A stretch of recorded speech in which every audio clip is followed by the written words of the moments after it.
Ok, super. Et ben, bienvenue à toutes et à tous à cette formation sur les assemblées populaires qui va être donnée par moi, Granier et Mailleux. On est tous les deux membres d'Extinction Rebellion, également du groupe de travail sur les assemblées citoyennes et membre d'une équipe de travail qui s'appelle Démocratie sans filtre, donc qui est une campagne d'Extinction Rebellion qu'on est en cours, en fait, en cours de lancement et qu'on va peut-être commencer par vous présenter avant de présenter la formation parce qu'elle s'inscrit en fait dans le cadre de cette campagne.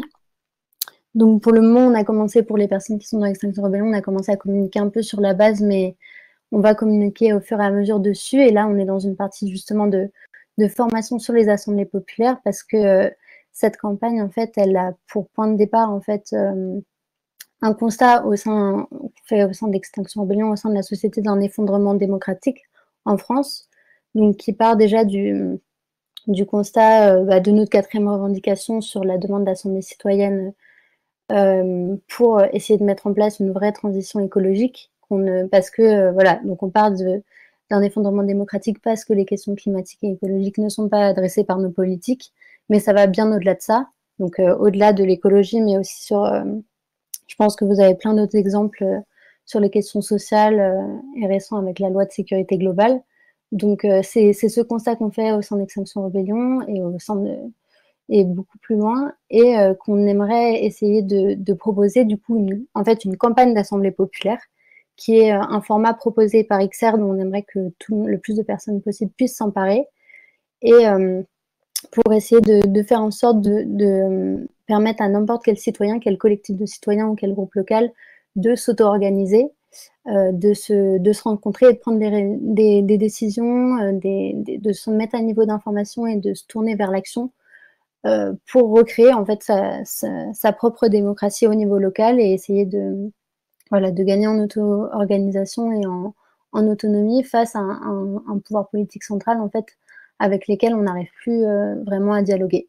Donc ça, c'est cette campagne un peu générale avec des objectifs qui sont pour tous les groupes locaux, bon, pour toute la France, avec même l'idée de se relier à tout le contexte politique de 2022 en fait. Donc il y a des objectifs politiques derrière cette campagne. Et là, on va vous présenter la formation vraiment de base pour vraiment comprendre ce que c'est qu'une assemblée populaire.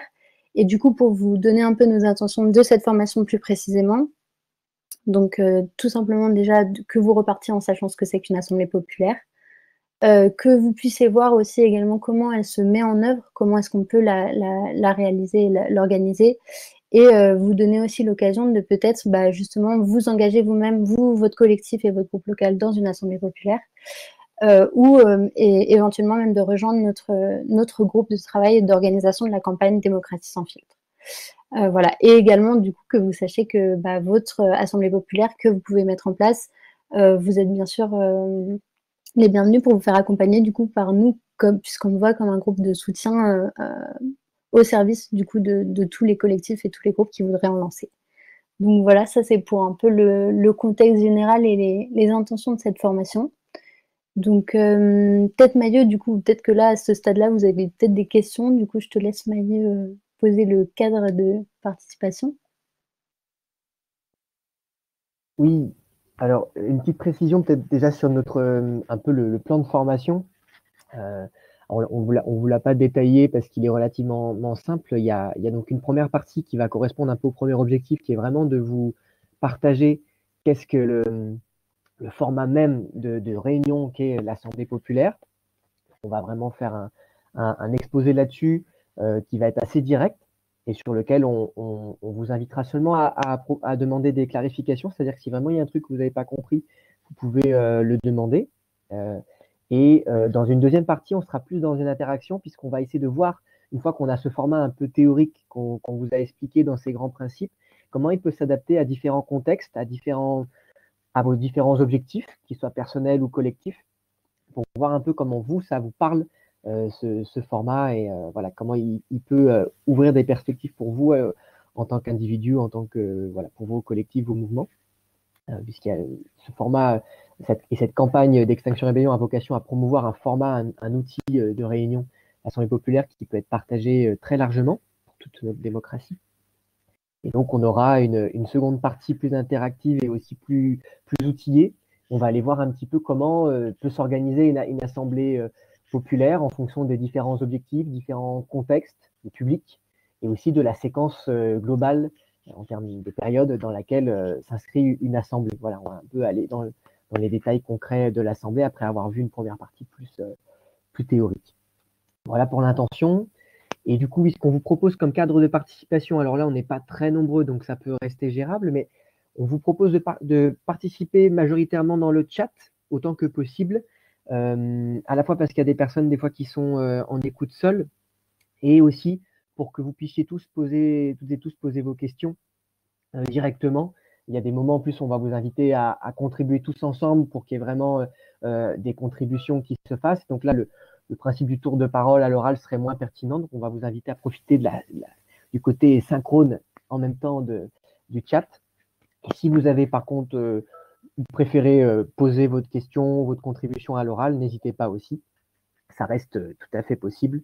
C'est juste quelque chose qu'on privilégie, le chat, notamment pour l'avantage de la synchronisation. J'ai rien oublié, Granny, pour le plan et le petit cadre d'interaction, de participation? Peut-être juste pour les personnes, du coup, s'il y a des gens qui viennent d'arriver à Extinction Rebellion ou qui connaissent pas très bien les outils numériques, si vous voulez prendre la parole de manière un peu plus longue, on fait ça avec le point d'exclamation. Et si vous voulez poser une question, voilà, et que vous pouvez pas la poser entièrement à l'écrit parce qu'elle est longue, pareil, point d'interrogation, et on suivra dans le chat et on vous donnera la parole.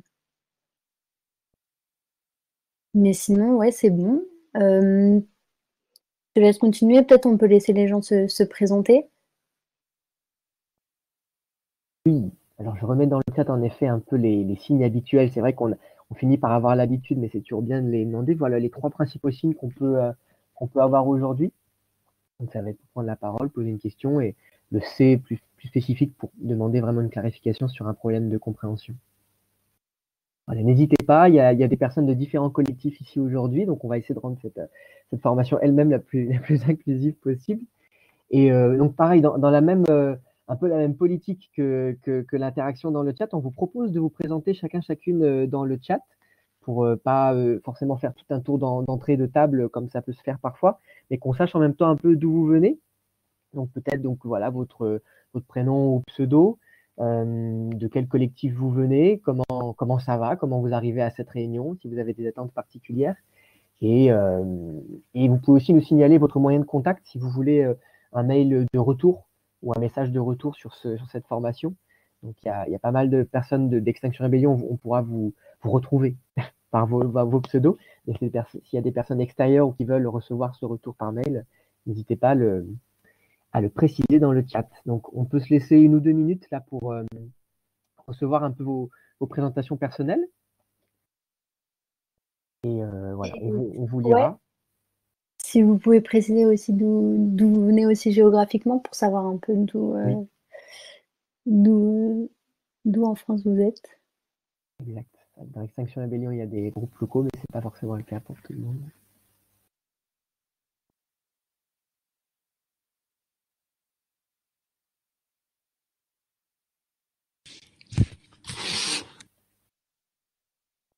Ok, merci à tout le monde pour vos présentations, toute cette diversité géographique et aussi de collectifs, puisqu'on a pas mal de personnes notamment qui sont liées à notre projet d'assemblée populaire co-organisée sur le plateau de Saclay, on y reviendra. On va pas mal le prendre en exemple, comme c'est notre principal projet, en tout cas le premier, dans la campagne Démocratie sans filtre. Et merci Joe. Et du coup, alors, on va passer à la première partie directement, rentrer dans le vif du sujet. Donc, présentation de l'Assemblée populaire. Alors, donc, pour cette première partie, donc, on va vraiment vous introduire à la fois le concept d'assemblée, avec différents points un peu à retenir. On va vous mettre dans le diapo qu'on pourra vous renvoyer par la suite, hein, comme j'ai dit dans le mail de retour suite à vos tours de présentation. On vous dira un peu plus aussi en quoi ça consisterait concrètement, une AP quand même, on va dire de manière générale. On parlera un petit peu aussi de la structure de démocratie sans filtre qui peut vous accompagner dans ces assemblées populaires, et on y reviendra dans la seconde partie sur des points un peu de collaboration et sur lesquels on peut vous accompagner au-delà de cette formation. Et on vous donnera justement le programme aussi des formations plus spécifiques qui vont suivre cette formation introductive aux assemblées populaires. Du coup, pour introduire un peu ce concept même d'assemblée populaire, d'où il sort. Donc, Granny vous a parlé un peu tout à l'heure en introduction donc du lien avec donc les revendications d'Extinction Rébellion, ce constat donc d'un effondrement démocratique, vraiment quand même d'une situation assez critique de la démocratie. Et donc, il y a une quatrième revendication dans Extinction Rébellion qui en anglais s'appelle Beyond Politics, c'est-à-dire au-delà de la politique habituelle, celle qu'on a connue jusque-là, donc un vrai renouvellement de notre démocratie. Alors, ce qu'il faut peut-être commencer par dire avec cette critique de la démocratie dont partent les propositions de nouveaux formats comme celui de l'Assemblée populaire, c'est que cette critique de la démocratie, elle est peut-être largement partagée chez les militants désabusés que nous sommes, mais elle est moins partagée par le reste de la population en général. Il y a une enquête qui s'appelle Destin commun qu'on vous renverra dans le mail de retour aussi qui a été faite, donc une enquête sociologique un peu sur les représentations de la démocratie chez les Françaises et Français. Et ça montre quand même qu'au-delà des 12% environ de personnes politisées, engagées, militantes, et assez désabusées, on a quand même une partie non négligeable de la population qui n'est pas spécialement sensible à l'idée que les citoyens doivent tous pouvoir changer la société de manière démocratique et qui sont plutôt pour l'idée, donc telle que c'est formulé dans l'enquête, un chef qui a de l'autorité, qui sait remettre l'ordre, quoi. Il faut savoir voilà, qu'on est aussi dans ce décalage-là où ce concept même d'assemblée populaire doit rejoindre un petit peu le combat, la lutte plus globale d'une promotion d'une autre démocratie alternative et plus directe, plus délibérative, plus participative. Voilà un peu tous les adjectifs qu'on lui met souvent derrière, qui sont assez multiples même d'ailleurs. Et donc, pour parler plus précisément d'Extinction Rébellion, donc vous savez que le focus qui est souvent fait sur la revendication démocratique d'Extinction Rébellion en tant que mouvement pourtant au départ écologiste, et qui a la spécificité d'avoir une revendication démocratique, la quatrième en France, la troisième à l'international, c'est donc ce focus sur les assemblées dites citoyennes. Ce n'est pas tout à fait une assemblée populaire, une assemblée citoyenne. Alors, on vous l'explique très rapidement aujourd'hui, on vous renvoie vers le site d'Extinction Rébellion notamment qui est très bien fait là-dessus. On vous mettra ça en lien aussi dans les retours, les ressources. Donc, une assemblée citoyenne, c'est vraiment sur le modèle de la Convention citoyenne pour le climat qui s'est passée en France dans les derniers mois, l'année passée. Donc, il y a pour spécificité d'être donc une assemblée tirée au sort par opposition à une assemblée élue comme celle que l'on a au Parlement en France. Et donc, une assemblée qui a un cadre assez spécifique à la fois d'intervention d'experts, de participation, de formation des participants et de facilitation des échanges. Et c'est donc une assemblée aussi qui a un cadre qui reste institutionnel, donc qui est financé, qui est organisé et aussi contrôlé par l'État en partie. Donc on l'a vu en France notamment, comme il n'y a pas encore de cadre juridique pour ce type d'assemblée, c'est une assemblée qui est restée beaucoup à la merci d'Emmanuel Macron et de son gouvernement, et donc d'où les récentes mobilisations sur la loi climat qui est en train de passer et qui a repris à peine 25% des mesures issues de cette convention citoyenne. On peut se le permettre puisqu'il y a peu de garanties pour l'instant pour ces assemblées citoyennes.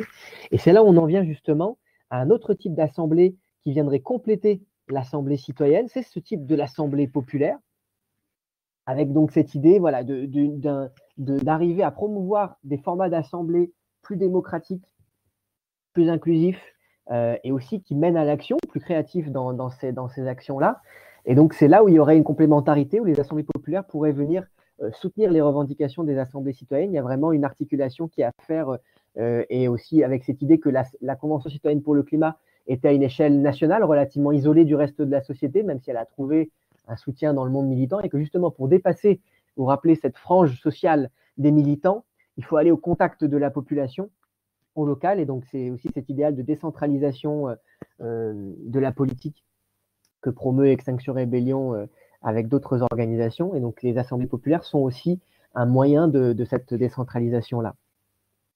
Donc les assemblées populaires, pour commencer à vous introduire un petit peu, on va dire, le concept à l'origine, donc c'est un modèle d'assemblée qui s'inspire à la fois des occupations des places qui ont eu lieu avec le printemps arabe, avec des mobilisations comme Occupy Wall Street ou les indignés en Espagne. C'est ça un peu les premiers exemples qu'on a, et c'est les premiers exemples où voilà, suite à l'occupation de ces places, Nuit debout en France, puis les Gilets jaunes sur les ronds-points. Il y a eu des formats d'assemblée qui ont été affinés avec le temps, qui sont devenus de plus en plus précis. Et ça a pris aussi d'autres modèles. Il y avait des inspirations autres, comme les inspirations plutôt autonomistes, anarchistes, comme celle donc des territoires autonomes au Mexique avec le Chiapas ou le Rojava au Kurdistan syrien. Et on a aussi d'autres initiatives plus municipalistes, c'est-à-dire qu'à l'occasion des élections municipales en France, en Espagne et ailleurs, on a pu avoir aussi des initiatives qui ont utilisé des formats d'assemblée les plus démocratiques possibles. On va voir à l'aide de quels outils. Et donc voilà, on a différentes sources d'inspiration qui ont prouvé l'efficacité de ce type de format pour réunir des gens, les faire parler, les faire agir ensemble de manière coopérative sur des sujets politiques. Voilà un peu pour l'introduction globale un peu du sujet de l'Assemblée. Alors, maintenant, on va vous préciser un petit peu comment s'articule un peu ce nouveau format. Et voilà, quels sont ses buts, quels sont un peu ses valeurs, ses piliers, ces différents rôles qui sont introduits par rapport à une réunion habituelle, et peut-être aussi ces différentes phases un peu plus structurées. Donc peut-être repartir un petit peu là-dessus avant d'aller dans le détail un peu de ces différents fondements, de cette idée que jusque-là, on a déjà des formats de réunion, on a les assemblées générales des associations traditionnelles. Il y a vraiment cette idée avec l'Assemblée populaire, du coup, de contribuer à la repolitisation des gens, en accueillant des gens qui n'ont pas l'habitude d'être forcément dans ce type de réunion politique, des réunions qui soient plus efficaces, plus coopératives aussi. On va le voir, qui arrivent à vraiment lier différentes cultures, des personnes d'horizons différents, et des réunions aussi qui soient plus efficaces pour être tournées vers l'action, sans forcément tomber dans les pièges ni du consensus où tout le monde doit être d'accord, ni du dissensus où tout le monde cherche à faire un truc dans son coin. Donc il y a vraiment une tension entre, d'un côté, être assez inclusif et en même temps arriver à aller vers l'action, donc gérer un petit peu les rythmes de chacun, penser aux suites de la paix. Il y a une tension aussi entre l'informalité et la formalité. On essaye à la fois de se prévoir des espaces pour se connaître, prendre du bon temps, et en même temps d'autres espaces-temps pour voilà, prendre soin de la logistique, etc., être un peu plus efficace sur l'intelligence collective qui est à l'œuvre dans cette assemblée. Et voilà, une assemblée aussi, quand on prend des décisions, c'est à la fois prendre un risque, on ne sait pas vraiment ce que va devenir cette décision, mais aussi être sûr que cette décision est assez sûre pour pouvoir être risquée, être tentée. Donc c'est vraiment cette philosophie du consentement où on consent à ce que les personnes tentent quelque chose avec le principe de la libre association, donc que ces personnes puissent s'associer librement sur telle ou telle action qui aura été décidée et qui ne sont pas incompatibles, mais sur lesquelles les personnes vont mettre plus ou moins leurs énergies et leur temps à l'issue de l'Assemblée populaire. C'est vraiment une manière d'inviter à la coopération de manière plus ou moins multilatérale. Voilà, j'en ai fini avec cette introduction un peu du concept d'AP global, de comment il se situe par rapport au contexte démocratique, par rapport aux réunions habituelles. Et je vais laisser la parole à Grani pour vous parler un peu plus précisément des buts que peut avoir l'Assemblée populaire. Merci Maïeux. Alors là, vous le voyez sur le diapo. Du coup, l'Assemblée populaire, on en a distingué à peu près trois types en fait, même si c'est un format qui est adaptable et où il y a encore des choses à créer, mais on distingue l'Assemblée populaire qui peut être une assemblée de rassemblement en fait, de partage d'informations publiques, qui est plutôt pour des thèmes, quand on a choisi un thème d'assemblée populaire où il y a un besoin peut-être de mettre à niveau un grand nombre de personnes sur un même sujet, où c'est un sujet qui est soit très complexe, soit où tout le monde ne l'a pas traité, enfin qui vient d'arriver et sur lequel on n'a pas forcément rassemblé beaucoup d'informations de personnes. Donc c'est un peu l'assemblée populaire un peu de base qui rassemble un peu des savoirs d'usagers sur par exemple une lutte locale, sur qu'est-ce qui se passe sur place et qu'est-ce qu'il faut savoir avant de penser peut-être à l'action.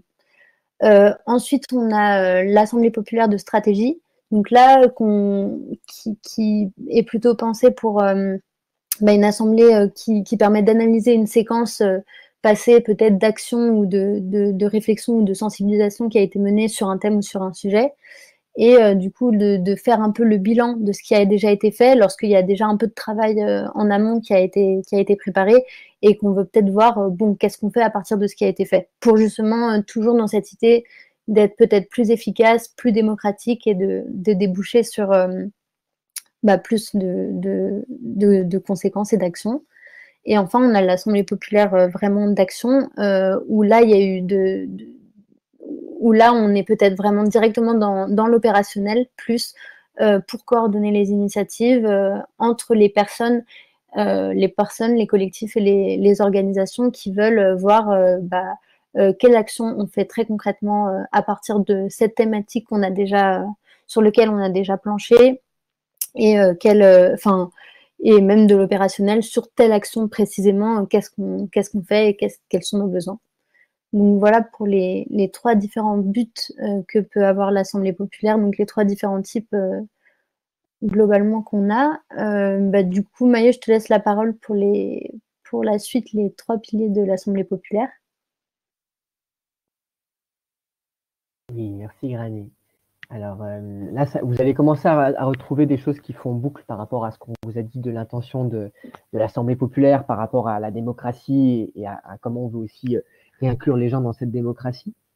Donc ici, l'idée des trois piliers, c'est à la fois trois valeurs fondamentales, mais aussi qui impliquent des choses très concrètes pour le dispositif en lui-même et pour les pratiques qu'on y propose.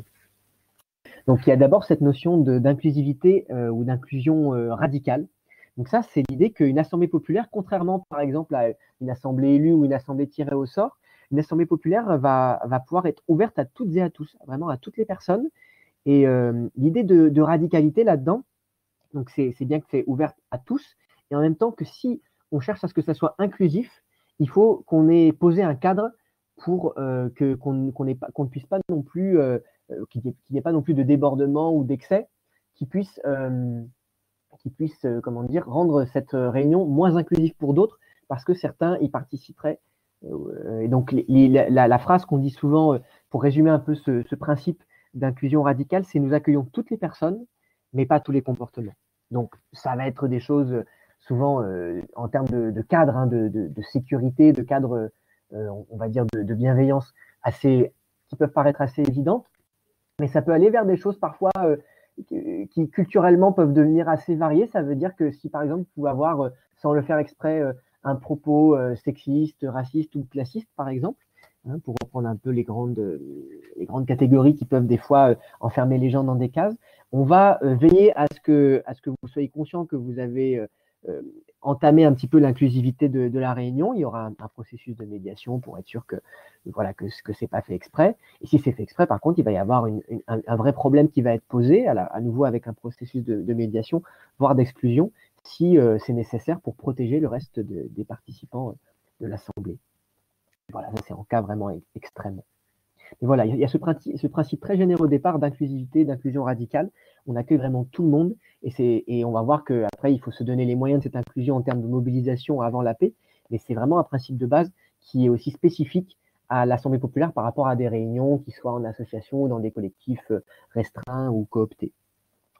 Le deuxième pilier, donc, c'est l'idée d'écoute active que vous connaissez peut-être dans d'autres contextes. On parle pas mal d'écoute active comme d'un outil, parfois dans des cercles de parole, dans des réunions qui peuvent aller du côté de la thérapie ou ce genre de choses. Mais c'est pas forcément que lié au contexte thérapeutique. En tout cas, on peut se montrer du respect et de la bienveillance dans l'écoute hors de ces contextes-là. Et donc, c'est vraiment cette idée là dans l'écoute active de d'abord écouter l'autre avant de soi-même essayer de convaincre et d'exprimer sa propre opinion. Il y a vraiment ce respect mutuel qui est encouragé. Et avec cette idée d'avoir une écoute tellement active qu'elle est capable de reformuler ce que dit l'autre avant même de chercher à répondre. Vous voyez, il y a vraiment ce principe de reformulation, notamment dans l'écoute active, cette idée qu'on est capable de vraiment comprendre ce qu'a dit l'autre. Il y a cette notion d'empathie qui est souvent liée à l'écoute active, c'est-à-dire qu'on va chercher vraiment à comprendre l'autre, même si c'est très différent, même si on n'est pas du tout d'accord. On va d'abord chercher à comprendre et ensuite seulement à essayer de partager son point de vue. Donc il y a une phrase pareil qui résume un petit peu ce pilier-là, c'est l'idée qu'on va écouter l'autre comme s'il allait changer notre vie. C'est vraiment cette idée on est pleinement concentré, on essaie d'être le moins distrait possible, même si on peut voilà, aussi s'autoriser des moments de distraction, mais autant être transparent avec ça. Demander à la personne de répéter si jamais vous n'avez pas pu écouter tout ce qu'elle a dit. Voilà, avec cette idée à nouveau d'accueillir toutes les différences pour vraiment pouvoir bien se comprendre, être sur une base saine et certaine, quoi. Et enfin, peut-être le dernier pilier qui est à la fois le plus général et le plus important, et vous voyez que ça se recoupe, hein, c'est cette notion de confiance, notamment de confiance dans le processus même de l'Assemblée populaire, avec cette idée qu'une Assemblée populaire est apartisane et plus généralement évite, proscrit les conflits d'intérêts, c'est-à-dire qu'on va faire en sorte que les personnes qui organisent, qui facilitent et qui participent à cette Assemblée populaire n'aient pas d'intérêt particulier autre que ceux qui peuvent défendre, on va dire, en leur nom propre, hein. Il y a cette idée que tout le monde est à voix égale dans l'Assemblée populaire. Il n'y aura pas de privilège de temps de parole ou quoi que ce soit. On se fait vraiment confiance là-dessus et c'est notamment des enjeux importants pour les rôles clés que Granny va vous exposer juste après. Et donc il y a cette idée aussi de confiance les uns dans les autres parce que le dispositif lui-même est autofinancé, hein, comme on n'est pas dans un cadre institutionnel. C'est une garantie aussi d'indépendance du dispositif.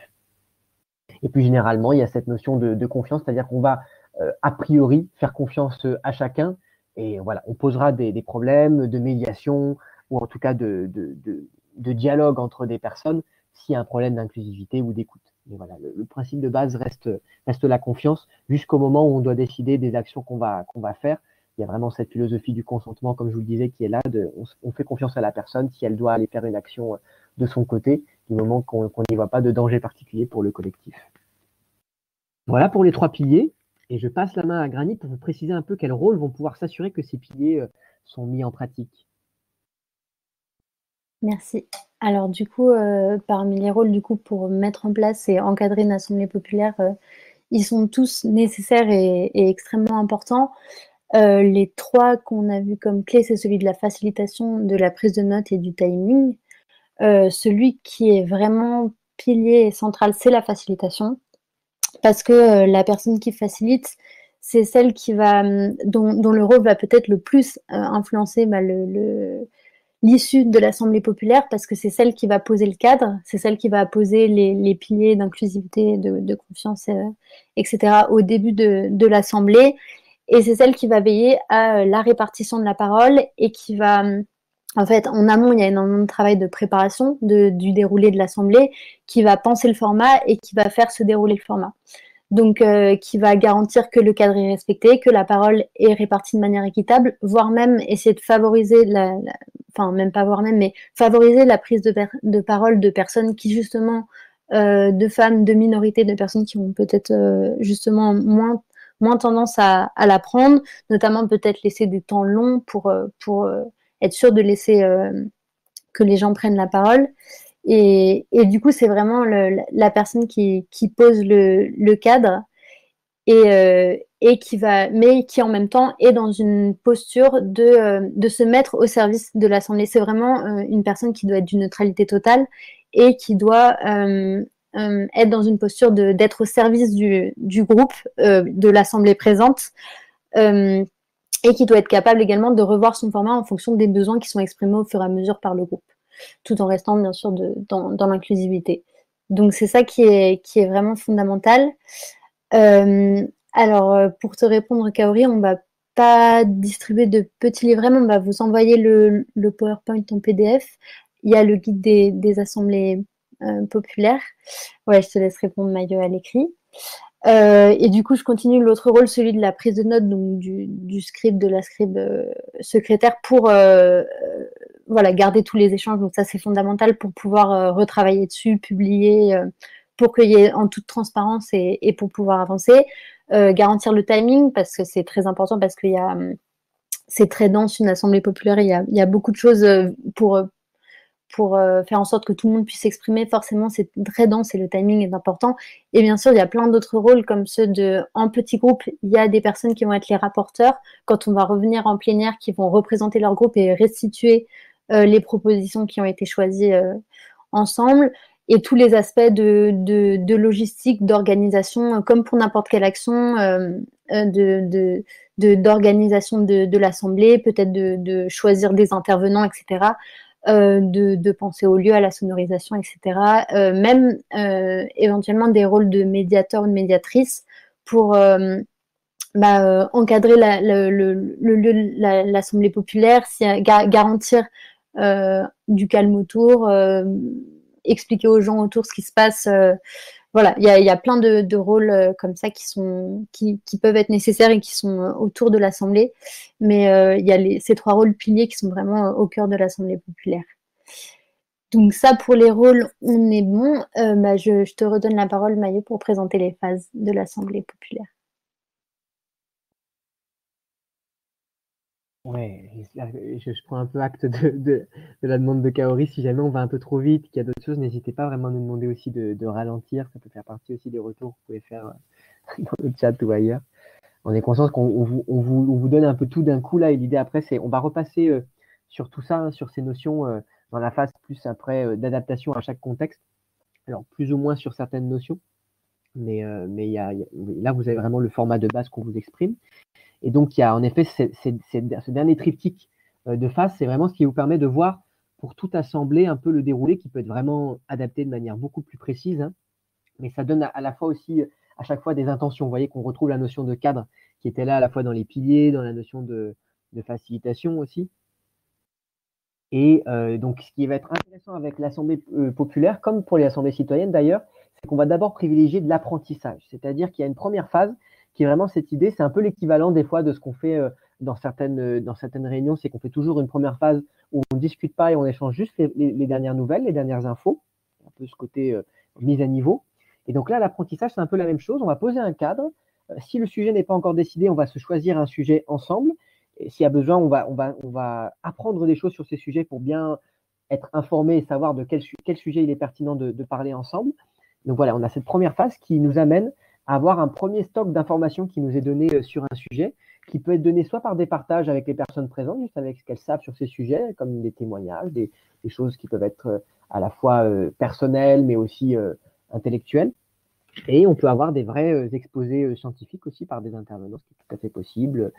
Intervenants qui pourront être là en soutien par la suite en tant que fact-checkers, que vérificateurs un peu des faits scientifiques dans la suite du processus. Voilà pour la première phase. Et donc la deuxième phase ensuite, une fois qu'on a choisi le sujet, qu'on est à peu près informé sur le sujet, l'idée c'est d'arriver à travailler ce sujet en petits groupes, avec cette idée que c'est le meilleur format pour l'intelligence collective, pour faire naître vraiment des bonnes idées et aussi faire circuler la parole de manière égale, que tout le monde puisse vraiment participer au débat, hein. Donc l'idée de délibération, c'est vraiment cette idée d'un débat structuré. Donc chaque petit groupe reprenant les mêmes rôles que vous a exprimé Granit tout à l'heure, c'est-à-dire les rôles de facilitation, de prise de notes et de chronomètre, notamment. Pourquoi pas d'autres rôles s'il y a un besoin qui est exprimé. Et donc, dans cette phase de délibération, il y a l'idée de traiter le ou les sujets, suivant ce qui a été décidé. Il peut y avoir une répartition des sujets en fonction des groupes aussi. Beaucoup de choses sont possibles à ce stade-là. Et l'idée, du coup, là, ça va être d'entrer en débat, c'est-à-dire, OK, on sait tout ça sur le sujet. Maintenant, par rapport à l'intention de cette assemblée populaire qui est de déboucher sur des prises de décision et des décisions qui vont ouvrir sur de l'action, une manière d'appliquer ces décisions, quelle est voilà, la réflexion stratégique qu'il faut avoir sur ce sujet pour faire avancer un peu la connaissance et l'action sur ce sujet, réfléchir un peu aux différents acteurs qui vont être concernés, les obstacles qui sont là. Il y a plein de manières différentes d'aborder le sujet, mais l'idée c'est de voir si tout le monde est d'accord sur le diagnostic sur ce sujet et de voir un peu qu'est-ce qu'on peut en faire et si tout le monde est d'accord sur les solutions proposées par rapport à ce qui est souvent au départ présenté comme un problème. Et enfin, la troisième phase, donc, qui est plutôt une phase de restitution, on va dire on appelle restitution parce que l'essentiel, c'est quand même qu'une fois qu'on a travaillé en petits groupes, c'est de restituer au grand groupe pour qu'il y ait vraiment cet enrichissement collectif, de dire voilà tout ce qu'on a pu faire en même temps. Vous retrouvez, comme on vous disait tout à l'heure pour le chat, cet avantage du synchrone, hein, que chaque personne fait, chaque groupe discute et réfléchit en même temps. Donc, il y a cette idée de réagréger tout ça à la fin. Comparer un peu les solutions qui ont été trouvées, notamment si c'est sur les mêmes sujets, si c'est sur des sujets différents, voir un peu comment ces sujets s'articulent les uns les autres. Donc là, on est revenu vraiment en plénière, hein, comme pendant la première phase on est en plénière, c'est-à-dire dans une phase où tout le monde est présent ensemble, même si la parole reste structurée par la facilitation. Et donc l'idée, c'est ensuite d'aboutir à des décisions. Alors des décisions qui peuvent à nouveau avoir plein de formes différentes, puisque ça peut être une décision sur ce qu'on va faire du compte-rendu. Voilà, il y a un compte-rendu qui a été pris des petits groupes et de la restitution. Qu'est-ce qu'on va faire de ça déjà? Est-ce que ça peut devenir un communiqué issu de l'assemblée entière? Est-ce que ça va être un communiqué qui va nourrir différents collectifs, un communiqué de presse ou ce genre de choses? Est-ce que ça va nourrir un argumentaire futur? Et au-delà de ça, quels liens auront pu être faits, des alliances entre des collectifs? Est-ce qu'il va y avoir des prises de décision sur des actions, comme le disait Granier, hein, les différents buts un peu de l'Assemblée? Donc vous voyez, c'est ici qu'on décide aussi un peu de à quoi va servir le temps qui a été passé à travailler sur un sujet ensemble pendant l'Assemblée, sachant qu'il y a toujours ce principe de libre association, hein, c'est-à-dire que les gens peuvent s'associer sur tel ou tel sujet, suivant ce sur quoi ils sont d'accord, et ils ne sont pas obligés de paralyser les décisions des autres si ça ne met pas en danger ou si ça n'est pas incompatible avec leurs propres décisions, leurs propres actions. Voilà un peu pour les 3 phases. Grani, est-ce qu'on laisse un petit temps peut-être pour des questions à ce stade-là, avant de terminer un peu ce premier exposé? Bah oui, si tu veux, on peut le faire maintenant. Ouais, parce qu'il y a déjà pas mal de choses, je pense, pour des personnes qui ne seraient pas du tout familières avec le processus d'assemblée. Est-ce que vous avez vraiment des questions de clarification? On va nourrir un petit peu ensuite vos réflexions sur qu'est-ce que c'est concrètement, ce que ça donne en nombre, en temps, en espace, en matériel, par exemple. On va vous en parler un peu après. On va parler un peu des différents contextes. Mais là, si déjà vous avez des choses que vous n'avez vraiment pas compris sur du jargon, sur comment s'articulent ces différents concepts, n'hésitez pas.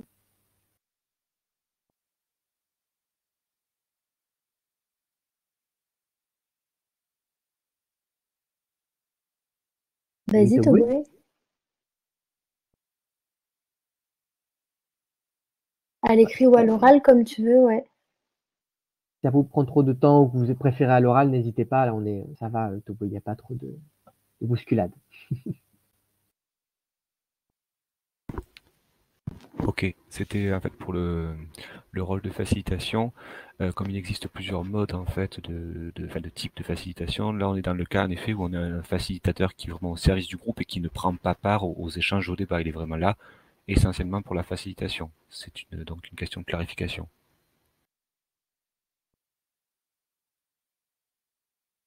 Vas-y, Oui, Maïeux, si tu veux répondre. ouais, j'allais dire juste pour te compléter, Granier, là-dessus tout à l'heure, c'est vrai qu'il a un rôle très technique, le rôle de facilitation. Alors ça peut avoir un rôle plus important, en effet, comme on est dans une réunion qui propose des processus d'intelligence collective, différentes phases, avec un ordre du jour, etc.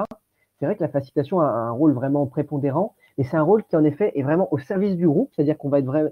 Les principes de l'Assemblée populaire s'appliquent aussi à la facilitation, qui doit aussi être en écoute active vis-à-vis du groupe, et écouter un peu si le groupe à une demande collective et à cette idée d'être au service du groupe et d'être uniquement centré sur le contenant, sur la forme.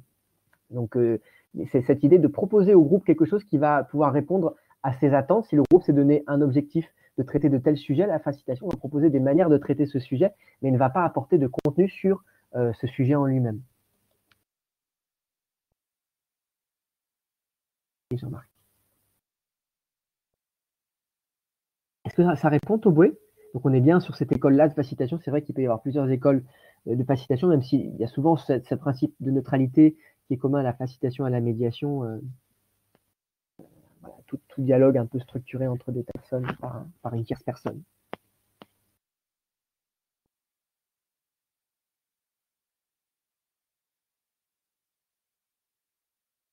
Ça fait partie aussi de ce principe de confiance.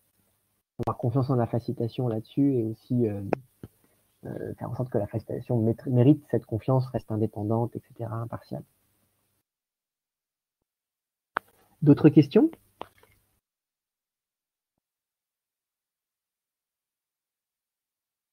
Et alors, n'hésitez pas à revenir plus tard si jamais ça vous vient après. Donc, je vous remets un petit peu les différents diapos, différents rôles.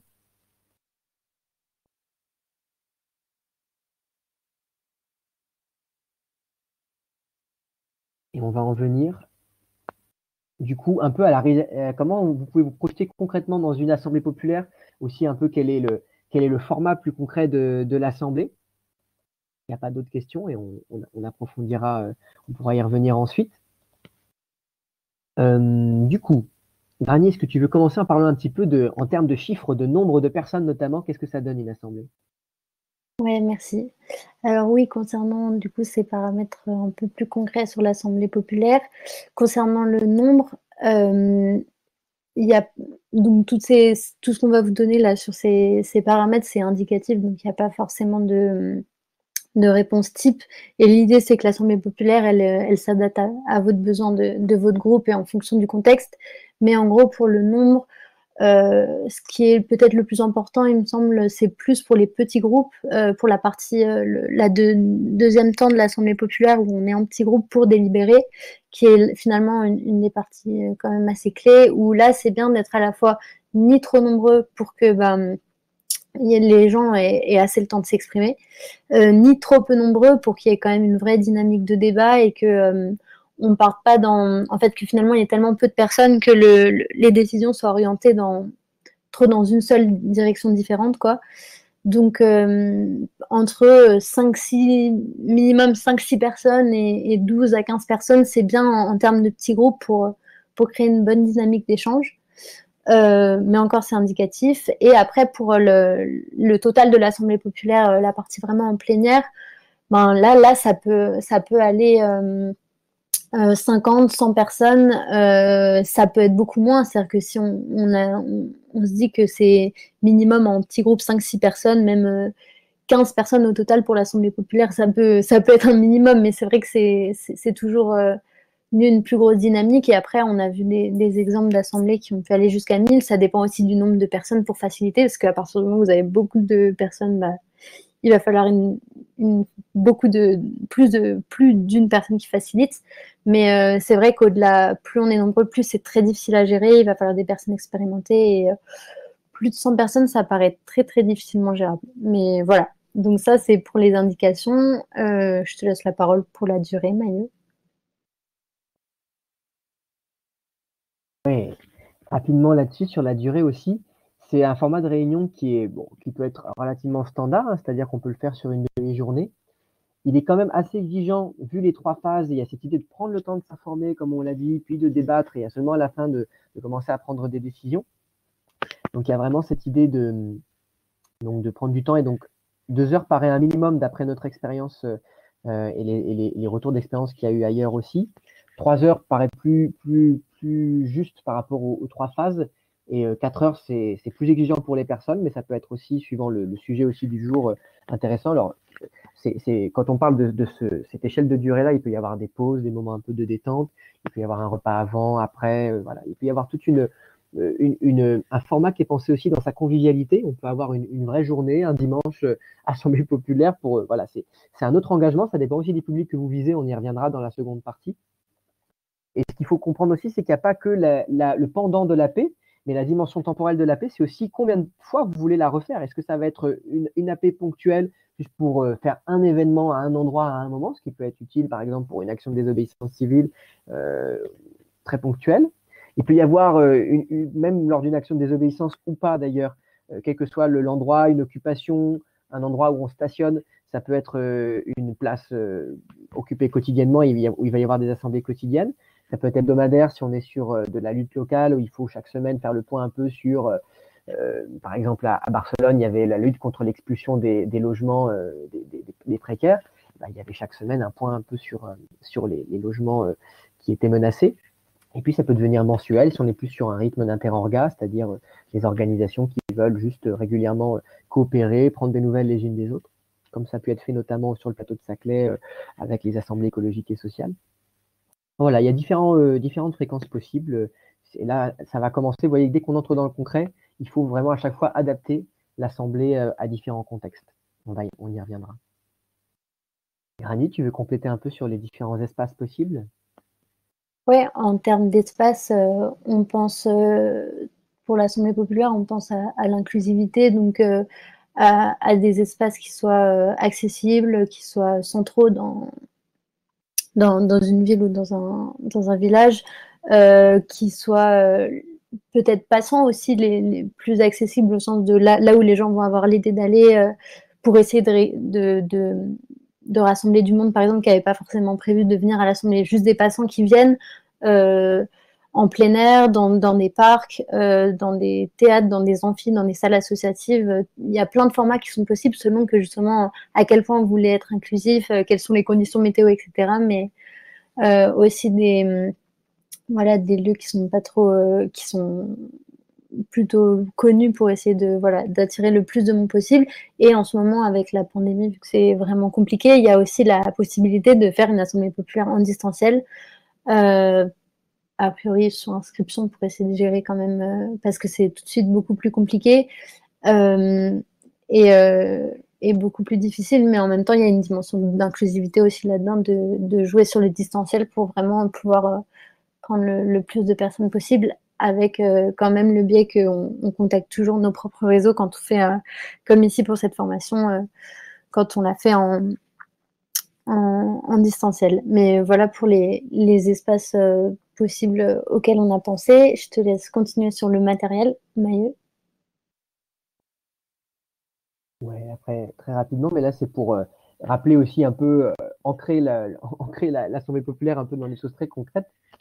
Il va falloir penser potentiellement à de la lumière si besoin, et surtout à du son pour vraiment permettre à chacun, chacune de pouvoir s'exprimer de manière audible. C'est un vrai enjeu, notamment dans les rapports genrés, qu'il n'y ait pas de problème de volume ou ce genre de choses. Il va y avoir des meubles, pareil, aussi, avec du mobilier qui peut être aussi inclusif vis-à-vis des personnes qui n'ont pas la même validité corporelle. Et il y a après tout ce qui va être de l'ordre du matériel aussi, pour pouvoir que les gens puissent s'exprimer graphiquement. Ça peut être intéressant, pareil, un enjeu d'inclusivité pour différents types d'intelligence. Les gens qui vont avoir besoin d'avoir quelque chose de projeté, comme ce diapo qui est assez minimaliste pour aujourd'hui, mais qu'on pourrait beaucoup mieux faire, y compris dans une assemblée populaire. Des post-it, des paperboards, ce genre de choses. Et pourquoi pas, donc si on est en ligne, pareil, des logiciels, des outils de collaboration en ligne sont possibles aussi dans les différents formats. Voilà un peu pour tout ça. On en a fini avec cette première partie un peu sur l'AP. Il nous reste un peu à vous parler juste de comment nous on fait à Démocratie sans filtre pour se donner les moyens de ça et vous annoncer le programme de formation. On aura terminé un peu cette première partie vraiment sur toutes les infos dont vous avez besoin. Et après, on aura une seconde partie, donc plus sur les interactions, sur comment vous vous projetteriez dans une assemblée à plus ou moins court terme. Mais d'abord, on peut laisser à nouveau un petit temps si vous avez des questions, après vous avoir partagé tout ça. Oui, Kiki? Je ne sais pas si vous allez le dire plus tard, mais je me demandais comment se constituaient les petits groupes, la séparation. Par exemple, est-ce qu'il vaut mieux que ce soit des gens qui se connaissent déjà ou des gens qui savent qu'ils ont un peu les mêmes idées, ou bien l'inverse, mélangé? J'ai dit. Tu veux y aller, Granny, ou j'y vais? Vas-y. Ok. Alors là, c'est un vrai choix de facilitation, par exemple, que tu poses, Kiki. C'est-à-dire qu'il y a plein de possibilités pour ça. Il n'y a pas une recette toute faite. Donc, du coup, par défaut, on va dire, la recette par défaut, c'est de dire se mettre ensemble qui veut, avec cette idée juste qu'au fur et à mesure, il y a un équilibre dans les effectifs. Donc, ça peut se faire de manière assez organique.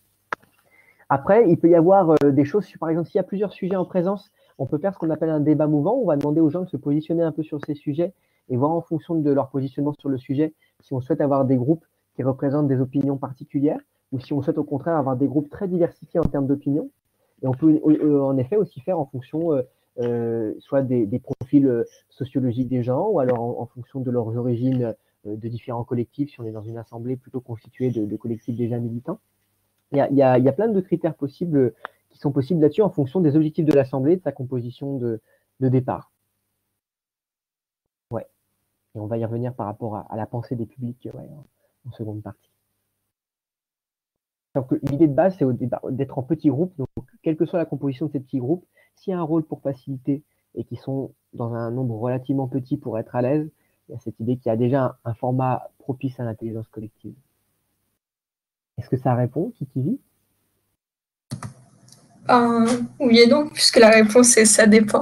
Non, je me demande concrètement, c'était plus efficace que les gens, par exemple, qui se mettent Enfin, que des gens un peu d'accord se mettent ensemble pour un petit groupe pour faire des propositions beaucoup plus solides, ou si c'est intéressant que dans les petits groupes déjà, il y ait de la diversité d'opinions. Mais ça me semble plus chaotique de savoir du coup quelles vont être les propos. Enfin, bon, non, mais s'il n'y a peut-être pas de réponse. Pas grave. Là, Ouais, va jusqu'au bout, Kikili. Qu'est-ce qui te pensait chaotique? Non, mais que ben, c'est beaucoup plus variable du coup. Qu'est-ce qui va être rapporté du petit groupe? Si le petit groupe est hétérogène, de savoir ce qui va être rapporté au gros groupe, ça me semble plus variable, quoi. Alors que si c'est des gens déjà un peu d'accord, il y a un peu plus d'unité sur ce qui est rapporté, mais ça change juste l'échelle. Après, il faut rediscuter en grand groupe des points de désaccord. Enfin, ça peut aussi être intéressant que les points de désaccord soient discutés en petit nombre. ouais, moi ça me semble, bah, comme a dit Maïeux, ça dépend vraiment de la facilitation et déjà pour faire les petits groupes en pensant à ces questions, est-ce que je vais mettre les gens qui sont d'accord ensemble ou pas, ça demande de connaître déjà très bien son public à l'avance, donc il faut que la facilitation elle soit très bien préparée pour ça, mais en tout cas, c'est sûr que c'est la partie de délibération, donc c'est peut-être plus intéressant, moi je dirais à titre personnel, que de mettre ensemble dans la partie de délibération des personnes qui ne sont pas forcément d'accord, sachant que après dans la restitution en plénière, si c'est pour que on arrive à des propositions qui soient très polarisées et qui n'ont pas été discutées, ça va sûrement être plus difficile en termes de prise de décision. Voilà.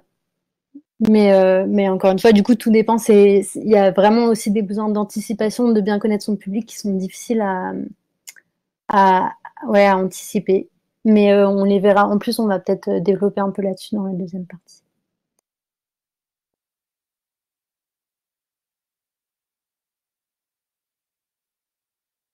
Merci pour ta question, Kiki. On est en plein dans des choix de facilitation typiques des assemblées populaires. Il n'y a pas d'autres questions, on va enchaîner. On avait encore quelques petites choses à vous dire, mais qui sont plus vraiment des informations plus générales sur Démocratie sans filtre, DSF, et son programme de formation, pour que vous ayez vraiment tout et que vous voyez un petit peu qu'est-ce qu'on vous propose comme accompagnement. Et on va vous proposer un premier accompagnement aujourd'hui pour un peu construire vous-même votre propre assemblée populaire telle que vous la penseriez, avec des outils notamment de gestion de projet, comme si on coordonnait une action militante. On va en parler après, mais du coup, Grani, est-ce que tu veux reparler un petit peu de l'organigramme ou je le fais? Je ne sais plus ce qu'on s'était dit. Je veux bien que tu y ailles peut-être pour le Ah oui, présenter. pardon. Ouais. Donc oui, alors là, c'est écrit un peu petit, c'est un organigramme qui de toute façon est vraiment évolutif comme beaucoup de structures de groupe. Donc l'idée ici, ça va être en tout cas que vous avez d'abord la campagne Démocratie sans filtre, qui est vraiment un peu ce creuset global, qui est déjà en interorga avec d'autres initiatives. Je n'ai pas rajouté comme c'est un organigramme interne, mais on peut imaginer vraiment toutes les orgas, le collectif contre la N18 sur le plateau de Saclay, dont nous ont parlé certains participants. Donc voilà, il y a vraiment déjà ces liens-là. Mais pour ce qui est proposé en tout cas là dans le creuset un peu d'Extinction Rébellion, vous avez donc, au-delà des dimensions assemblée populaire, vous avez une dimension d'action, puisqu'on vous en parlera tout à l'heure, mais il y a des actions de désobéissance, notamment une en juin, qui sont prévues pour mettre en valeur les dispositifs démocratiques alternatifs. Il y a dans la campagne une dimension de communication qui permet de donner un rayonnement plus global à une assemblée populaire qui se ferait à un niveau local. Et puis, il y a tous les groupes de travail, du coup, qui vont être centrés sur les assemblées populaires en elles-mêmes, à la fois sur plutôt leur théorie. Donc là, c'est ce qu'on appelle à Extinction Rébellion la recherche systémique, c'est-à-dire comment on pense vraiment la validité, la légitimité des faits dont on vous parle. Donc ça, c'est comment on travaille, comment on répond à Kiki qui nous dit mais qu'est-ce qui est le plus stratégique en termes d'intelligence collective sur la répartition en petits groupes. On peut travailler ça dans ce groupe-là, par exemple. Vous avez ce groupe-là qui est celui dans lequel est ancré notre binôme avec Granier d'aujourd'hui, qui est un groupe plus sur la formation et la sensibilisation. Donc là, qui est vraiment sur comment on transmet un peu ces savoirs et on essaie de toucher de plus en plus de personnes, y compris donc, dans les groupes locaux d'Extinction Rébellion et en dehors. On continuera ça après. On va vous parler du programme juste après. Et donc, il y a après les différentes coordinations ensuite d'assemblées locales. Donc là, il y a deux projets en cours qui sont celui donc, du plateau de Saclay en banlieue parisienne, francilienne et une assemblée populaire prévue dans la Drôme aussi, près de Valence. Et donc là, vous pouvez avoir à nouveau des sous-équipes. Une équipe qui travaille plus sur le déroulé de la paix, donc là avec les questions que posait Kiki tout à l'heure, à nouveau. Une équipe qui est plus sur la mobilisation en amont, comment on va consulter les gens, savoir un peu quels sont les sujets qui peuvent les intéresser au local. Et puis il y a plein de sujets qui peuvent être traités par des équipes plus ou moins ponctuelles. Les contacts locaux en lien avec la logistique, en lien avec un thème prédéfini ou pas, et avec de la communication aussi dans les médias locaux, faire circuler des formulaires, etc., etc. Voilà, donc on peut un peu vous mettre en lien avec ces différentes équipes qui peuvent vous accompagner, vous faire des retours d'expérience sous toute forme, notamment via ce groupe de sensibilisation et formation. Ok, DSMAT, je vais essayer de parler de manière avec un volume constant. J'espère que c'est pas mon micro qui fait des siennes. Et donc je passe à Kikivi pour le programme de formation qui va suivre pour que vous sachiez un petit peu qu'est-ce que vous pourrez approfondir plus tard si vous n'avez pas le temps de faire tout aujourd'hui, comme vous voyez que le sujet est assez riche et que même les questions de facilitation pourraient être approfondies dans d'autres formations. Oui, je vais y aller du coup, Granny. Du coup, on a tous, nous, le groupe de formation et de sensibilisation de démocratie sans filtre, on a prévu tout un cycle de formation pour soutenir les groupes locaux et les collectifs et les accompagner dans la mise en place du plus d'assemblées populaires possible. Et du coup, on a donc ce premier format d'aujourd'hui qui est le format de présentation d'introduction à l'Assemblée populaire qu'on fait aujourd'hui. Et ensuite, on a 3 autres types de formations qu'on a pensées. La première à la coordination de l'Assemblée populaire, donc qui est plus pensée comme un format pour penser vraiment tous les aspects de logistique, d'opérationnel de l'Assemblée, de réfléchir, penser le format et penser la séquence, la communication et tout, et faire échanger en fait les différentes coordinations de l'Assemblée populaire qui se montent entre elles. Donc, par exemple, Saclay avec la Drôme, etc. La prochaine, elle a été planifiée pour le vendredi 16 avril, donc a priori dans la soirée à peu près sur le même créneau. On a pensé une formation mobilisation qui là est plus sur la partie vraiment inclusivité de l'Assemblée populaire pour essayer de penser comment vous allez mobiliser votre public qui vous allez accueillir et comment faire en sorte que votre assemblée soit la plus inclusive possible. Avec notamment un dispositif, celui des porteurs de parole, porteurs et porteuses de parole que Maillot développera sûrement à un moment. Qu'on a du coup pour le vendredi 23 avril au soir.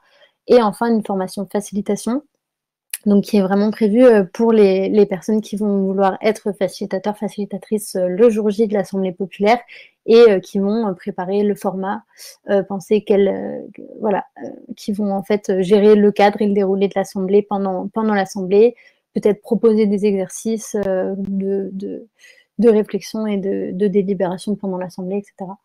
Donc, toutes ces formations, elles durent à peu près 2 heures. Donc celle-ci, là, elle est pour le vendredi 30 avril. On pense mettre en place un deuxième cycle à peu près dans le même ordre de formation pour le mois de mai. Et toutes ces formations, on les a pensées à peu près en 2 heures, sachant que la formation de facilitation, c'est peut-être pour une première, pour une première introduction à la facilitation, que c'est sur 2 heures. Après, il y a vraiment un besoin de pratique pour s'habituer à cadrer un groupe, à cadrer des prises de parole. Alors, sur la formation mobilisation, donc il y a tout un dispositif précis qui est celui des porteurs de parole qui se peut travailler en amont de l'Assemblée populaire pour sensibiliser les gens au thème de l'Assemblée populaire et communiquer dessus. Et il y a d'autres contenus, mais peut-être du coup, Maillot, je veux bien te laisser compléter là-dessus parce que c'est plus toi qui l'a conçu ce format-là. Pour la question de Joé. Oui, merci Joe. Sur la formation mobilisation, en effet, on va être à la fois sur une réflexion sur quels sujets peuvent être pertinents pour l'Assemblée et comment rendre ces sujets accessibles aux gens, notamment en amont quand on va communiquer sur l'Assemblée et aussi quand on va aller essayer de chercher les gens et de voir un petit peu comment ils sont. On est vraiment dans un cadre où on essaye d'ancrer l'Assemblée populaire au local. Alors, tous les contextes d'Assemblée populaire ne s'y prêtent pas, et quand c'est possible, mobiliser un maximum de personnes, y compris des personnes pertinentes si on cible des publics en particulier. Donc là, on a pas mal de dispositifs, notamment qui nous viennent de l'éducation populaire, pour aller à la rencontre des gens dans la rue, c'est-à-dire hors de nos espaces, on va dire, de connaissances, de nos réseaux militants habituels, et donc juste au hasard de la rue, essayer de rencontrer des personnes, et notamment le dispositif du porteur de parole, qui est une manière de poser une question à des gens dans la rue, de manière relativement discrète au départ, avec juste un simple panneau, avec des réponses qu'au fur et à mesure on inscrit, où on valorise la parole des gens, en l'inscrivant comme une réponse potentielle à la question qui a été posée, qui est une question qui n'est pas directement militante, mais qui peut en tout cas amener, via la discussion démocratique, à ça. Donc quelque part, c'est un premier instant d'échange démocratique comme peut l'être l'Assemblée populaire. Pour vous donner un exemple sur les problématiques d'urbanisation, de bétonisation du plateau de Saclay là qu'on est en train de travailler, on a posé la question aux gens de est-ce qu'ils sont plutôt petites ou grandes villes. Vous voyez, on pose une question un peu innocente sur les modes de vie des gens, et à partir de là, on déroule sur et qu'est-ce que vous pensez un peu qui se passe avec le plateau là, qu'est-ce que ça va devenir cette ville une fois qu'il y aura une ligne de métro de construite, etc., etc. Donc on a fait un premier test qui était assez concluant là-dessus.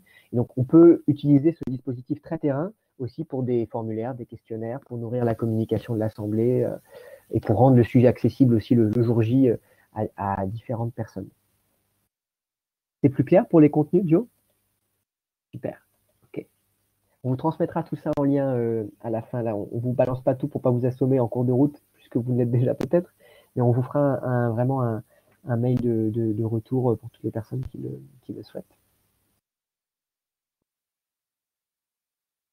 Alors Laure, les personnes ont répondu plein de choses très différentes. Alors, je n'ai pas trop le temps de vous faire un retour complet ici, mais il y a eu vraiment des réponses très différentes suivant les profils des gens. C'est-à-dire que, par exemple, on pourrait dire que la plupart des gens préfèrent la petite ville, tranquille, plus écologique, etc. Mais en fait, il y a des personnes qui préfèrent la grande ville dans l'état de fait actuel. Par exemple, les vieilles personnes, les personnes âgées, préfèrent les centres-villes de grandes villes parce que c'est là où elles ont tout à portée de main, notamment ce qui est en termes de médecins, de spécialistes ou quoi que ce soit. Et à l'inverse, voilà, il y a en effet la problématique pour des gens plus excentrés de ne pas pouvoir accéder au commerce et de devoir aller à la zone commerciale éloignée. Enfin, on a plein de choses très différentes qui peuvent être dites, qui sont très situées dans des problématiques concrètes des gens en fonction de leur profil. C'est vraiment très précieux pour comprendre tous les publics à prendre en compte dans une assemblée. Ça va pour tout le monde? On rencontre aussi des gens militants, on rencontre plein de monde. Pour vous donner une idée, on avait donc des petits jeunes de 8 ans à 94 ans. On a rencontré en 45 minutes de porteurs de parole.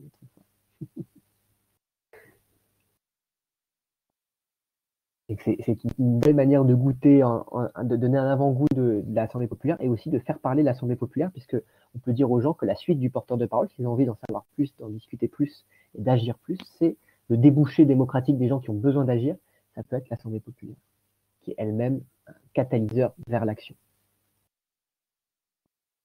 Ok, s'il n'y a pas d'autres questions, on va pouvoir passer à la phase plus d'échange, ou en tout cas d'adaptation de l'Assemblée populaire au contexte que vous pouvez vous imaginer chacun de votre côté. Rani, c'est bon pour toi? On passe à la suite? Oui, très bien. On passe à la deuxième partie. Alors, je te laisse présenter peut-être de manière un peu générale cette partie un peu… Ouais, son esprit un peu général, ouais. Donc c'est une partie où on va vous inviter encore plus à l'interaction. Là, on va être moins dans des questions de clarification comme on vous a demandé pour la première partie qui était voilà, un peu plus factuelle. Là, on va vraiment rentrer dans des choses. On a besoin de savoir un peu vous, qu'est-ce que vous penseriez. C'est notamment pour s'exercer un petit peu, si vous arrivez à vous projeter dans l'organisation d'une assemblée populaire. Voilà, qu'est-ce que vous imagineriez un petit peu comme projet en utilisant des outils de gestion de projet alors qu'ils nous viennent de mondes parfois très différents de l'entreprise, mais qu'on va utiliser ici vraiment de manière non lucrative et surtout pour réfléchir un peu à comment construire un projet, un peu comme nos coordinations d'action quand on est à Extinction Rebellion et qu'on prévoit pendant plusieurs mois une action de désobéissance et on doit structurer à la fois un groupe, des objectifs, s'adapter à différents contextes, différents publics. Et donc, ça va être à nouveau l'idée là qu'on va vous inviter à faire, c'est que vous avez la théorie et on a vu avec vos premières questions qu'il y a plein de choses qui doivent être adaptées encore une fois qu'on a ce format théorique. Donc, l'idée, c'est de voir à quel point le format peut être adapté à différents contextes. et pour qu'il soit l'événement, l'action démocratique la plus pertinente possible par rapport à une diversité de contextes. Donc pour ça, on va vous proposer 3 sous-parties. Une qui va être plutôt sur comment vous définissez les objectifs de votre assemblée populaire en fonction de un petit peu vous, ce qui vous motive. Une deuxième partie qui va être plus sur les publics que vous visez dans votre contexte. Et une troisième partie qui va être plus sur la séquence dans laquelle vous vous insérez, la séquence temporelle dans laquelle vous vous insérez. Et dans chaque partie, on va commencer plutôt par une phase de révision. On va voir un peu si, par rapport à cette partie, vous avez compris les liens avec ce qu'on vient de vous exposer en théorie. Ensuite, on vous posera un peu une question de discussion là-dessus, voir un peu vos premières contributions un peu intuitives. Puis, on s'essayera un petit peu à l'exercice en prenant des exemples de ce que nous, on a déjà testé avec la campagne Démocratie sans filtre et notamment l'Assemblée populaire de Saclay qui est la plus avancée pour l'instant dans sa préparation. Et on terminera en vous donnant un peu des pistes vers les groupes que vous pouvez contacter ou les prochaines formations que vous pouvez suivre dans Démocratie sans filtre pour approfondir. Voilà un peu pour le programme un peu de cette seconde partie pour laquelle on a donc 3 quarts d'heure. On va essayer de faire une quinzaine de minutes par partie. J'espère qu'on va arriver à tenir notre timing. Donc je laisse Grani introduire la première partie. Ouais, merci. Du coup, ouais, on va peut-être essayer de garder des prises de parole plus au maximum dans le chat si vous pouvez pour les interventions, pour peut-être essayer de gagner un peu de temps et pas finir en retard. Mais du coup, pour cette première partie qui est sur l'Assemblée populaire par rapport à vos objectifs, donc pour se rappeler un peu ce qu'on a vu dans les parties d'avant, il y a un objectif en fait un peu général qu'on a vu des assemblées populaires qui est celui de remettre plus de face à l'effondrement démocratique. Donc il y a un constat en fait de base qu'on présuppose en fait que vous partagez. Donc peut-être à vous de voir de nous répondre dans le chat à quel point est-ce que vous le partagez, mais il y a un peu ces objectifs et ces idées qui sont derrière l'Assemblée populaire telle qu'elle a été pensée, de redonner de la démocratie, du pouvoir au niveau local, en incitant les gens à s'auto-organiser pour voilà, faire monter en compétences, en réflexion et en organisation une espèce de démocratie vraiment plus citoyenne et pour pousser en fait les pouvoirs publics pour arriver à du concret. Et ouais, il y a peut-être cette nécessité de voir, en fait, en termes d'analyse du public, donc peut-être ce qu'on va voir pour Kikivi, pour te répondre, si c'est nécessaire que tous les participants partagent ce diagnostic justement sur l'effondrement démocratique, c'est peut-être quelque chose qu'on va plus voir dans la deuxième partie, donc sur l'analyse du public, mais c'est peut-être quelque chose en fonction du thème de votre assemblée populaire et des objectifs en fait que vous avez définis, de voir aussi comment est-ce que vous allez peut-être poser cette question dans le cadre et au début de l'assemblée populaire et que vous allez peut-être avoir besoin de prendre un temps pour mettre à niveau tous les participants là-dessus, peut-être faire une partie un peu de débat sur ce sujet. Mais ça reste des objectifs donc qui sont l'idée en fait de donner aux gens, de les aider en fait ces objectifs un peu généraux de l'Assemblée, d'aider les gens à une sorte de prise de confiance et de pouvoir pour s'auto-organiser en fait. Mais après il y a vos objectifs très concrets, vous ceux de votre lutte locale, de votre collectif, de votre groupe local qui a ses spécificités. Et du coup, on peut passer du coup peut-être à la partie voilà, de discussion Mailleux avec la slide suivante. À partir du coup, il y a ces objectifs un peu généraux, démocratiques derrière, mais vous, quels sont vos objectifs politiques en tant que collectif, que groupe local ou même que citoyen qui veut faire son assemblée populaire, et à quoi servirait l'assemblée populaire par rapport à ces objectifs?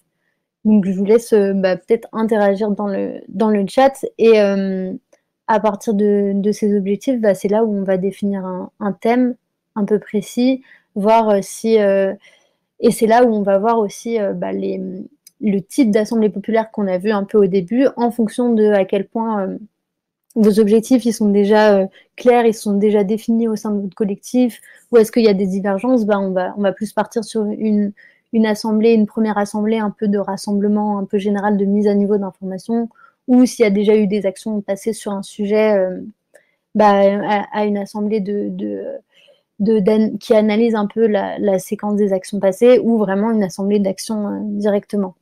Si on est déjà dans une série en fait d'actions qui est déjà un peu mise en place. Mais du coup, voilà, je vous incite, s'il n'y a pas beaucoup de participants, peut-être si vous pouvez aussi interagir directement, demander à prendre la parole, mais voir vous, pour votre groupe local, votre collectif, est-ce que vous avez une idée là qui vous vient à partir de ce qu'on vous a proposé comme support là, d'assemblée populaire, comme différents types d'assemblées? Est-ce que vous voyez un type d'assemblée qui pourrait répondre à vos objectifs? Quelle serait-elle? Parce que sûrement que votre groupe local ou votre collectif a des luttes ou des actions sur lesquelles il est déjà attaché. Et ça pourrait être intéressant justement de les analyser et de voir un peu lesquelles peuvent être débattues en fait en assemblée. Donc, je vois qu'il y a des gens qui sont en train de taper. Donc je vais vous laisser finir votre question. Peut-être que s'il y a des personnes qui veulent prendre la parole de manière un peu plus longue, vous pouvez juste mettre un point d'exclamation.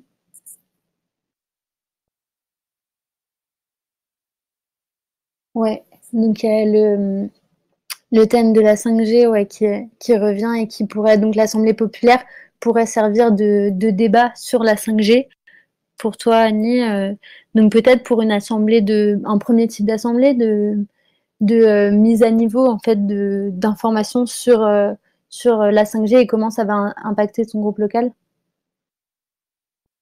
Oui, d'autant que mon groupe local est déjà pas mal engagé sur de l'antibulbe, des choses comme ça au niveau de la 5G, et que la question de fond, c'est aussi le manque le déni démocratique. On ne demande rien aux gens, on installe le truc. Donc, alors qu'il y a quand même des questions de fond sur aussi bien sur la santé que surtout sur l'utilisation des ressources. Enfin, je pense qu'il y a vraiment des débats intéressants à avoir et de l'information à partager. Donc là, ouais, sur une mise à niveau d'information et de partage quoi, entre citoyens. Alors, on a 5 qui s'intéressent à la promotion des assemblées populaires comme format politique. Donc carrément, j'ai l'impression que tu proposes une assemblée populaire sur l'assemblée populaire, comme un débat sur le débat. Ça peut être intéressant en effet de voir de partir sur une assemblée qui pose des questions sur la démocratie en général, après à voir comment ces objectifs ils sont atteignables. Et oui, en effet, après, en fait, voilà, l'idée, tu vois, par exemple, 5, c'est que en fait, prendre un exemple concret, comme la 5G, plus que l'idée des assemblées populaires ou du problème de la non-consultation ou de l'effondrement démocratique, c'est intéressant de prendre un problème un peu concret pour justement, parce qu'en fait, à travers ce problème concret qui touche les gens, on peut parler de déni de démocratie et il y a plein d'autres exemples de lutte locale sur lesquels on peut en parler. Ouais, on voit alors que tu as des objectifs assez généraux, mobiliser plus largement, inclure les habitants à s'engager. Donc il y a des assemblées en fait qui peuvent être vraiment juste pour une réunion en fait entre militants, différents collectifs de rencontres en fait, vraiment d'interorga entre différents militants.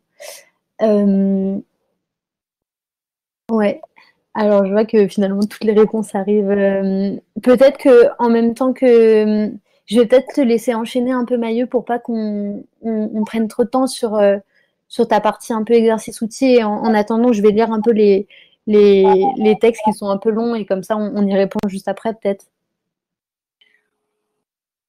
Ouais, si tu veux, de toute façon, on est nourri là en fait pour l'exercice. C'est un peu ce à quoi vous vous prêtez déjà dans le chat, hein, c'est ce qu'on voulait. Ah, ok, bon repos, Martine. Du coup, en effet, il y a cette idée-là. Le premier outil qu'on vous propose, c'est un outil qui donne des critères pour affiner vos objectifs de plus en plus.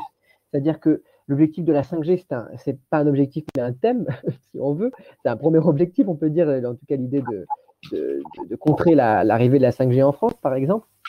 Mais après, c'est comment vous allez étager vos dispositifs, vos objectifs, pardon, pour, OK, par quelles étapes je vais pouvoir passer, en tout cas, quels seront mes moyens mesurables, atteignables, voilà, est-ce que vous voulez vraiment arrêter à vous tout seul la 5G, donc quels sont les moyens que vous allez vous donner de ça, donc réaliste aussi, dans quelle temporalité, si on est, par exemple, je lisais Lulu dire parler d'élections municipales. Est-ce que ça veut dire qu'il y a des deadlines, des dates limites à respecter? Donc la spécificité, on en revient un petit peu à, par exemple, l'exemple de l'école d'ingénieurs dont parle Kikivy, c'est intéressant. Il y a un lieu local assez spécifique. Il faudrait voir si on aurait, par exemple, une possibilité de mesurer le nombre de personnes qui ne sont pas politisées dans cette école ou ce genre de choses. Enfin, vous voyez, commencer à voir un peu qu'est-ce qui peut nous aider à préciser un petit peu ce qu'on vise et quel est le résultat qu'on voudrait à la fin de notre assemblée populaire. Vous voyez, c'est un peu ça, cette idée de se projeter déjà dans, OK, c'est quoi le problème maintenant et c'est quoi ce à quoi je voudrais arriver.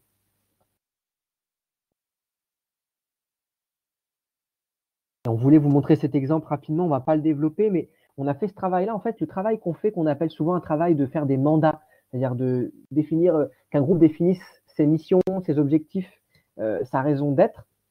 C'est un peu ce travail-là qu'on fait des fois, même souvent à Extinction Rébellion pour s'auto-organiser sur des sujets. Donc là, vous avez le mandat des démocraties sans filtre ici. Vous voyez qu'il y a une espèce d'étagement avec des objectifs de plus en plus précis. On a d'abord des objectifs généraux qui vont être transformer nos institutions en lien avec l'ADN d'XR, l'autonomisation citoyenne par les AP. Et puis à partir de là, vous allez avoir des objectifs stratégiques qui vont être déjà à un niveau de précision de plus, qui vont passer par la médiatisation, par des sujets précis sur lesquels on va faire peser l'Assemblée populaire, donc peut-être pas que des assemblées sur les assemblées, même si ça peut être intéressant aussi.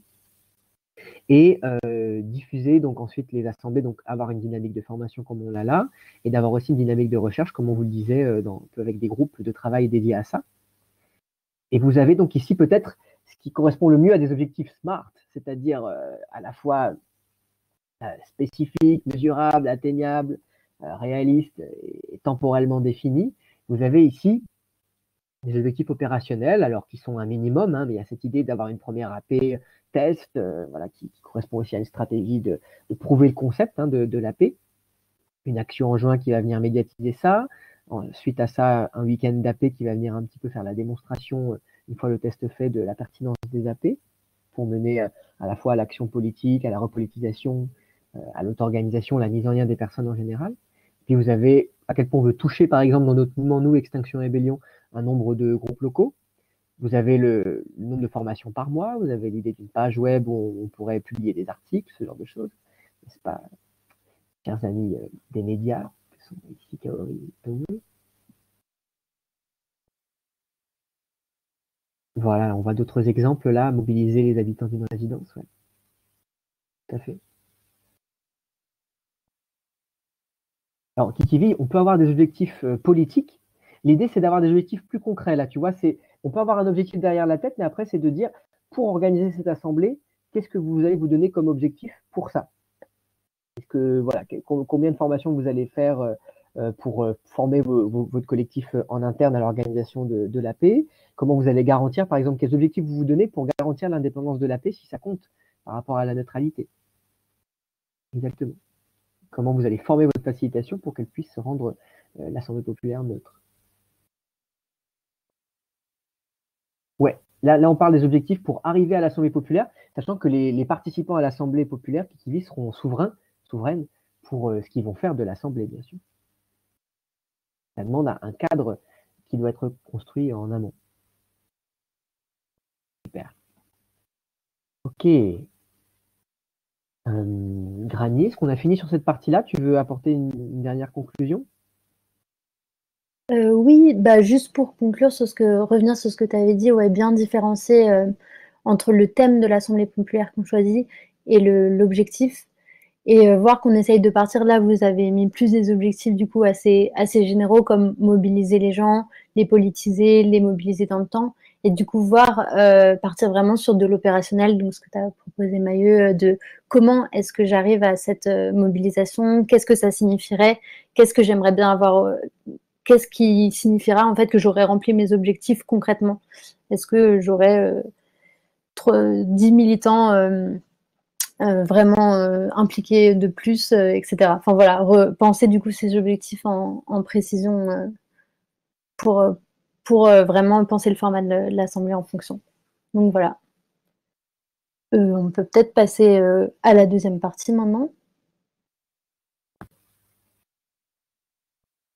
Donc maintenant, on va voir sur l'Assemblée populaire par rapport à votre contexte. Donc on a vu vos objectifs, mais il y a également du coup le contexte au sens le public en fait qui est visé par votre Assemblée populaire. Vous avez, si vous choisissez vos thèmes et que vous avez vos objectifs, il faut les confronter également à qui sera présent le jour de l'Assemblée, comment vous allez faire en sorte que l'Assemblée soit inclusive, donc ce qu'on a vu dans les piliers de l'Assemblée populaire.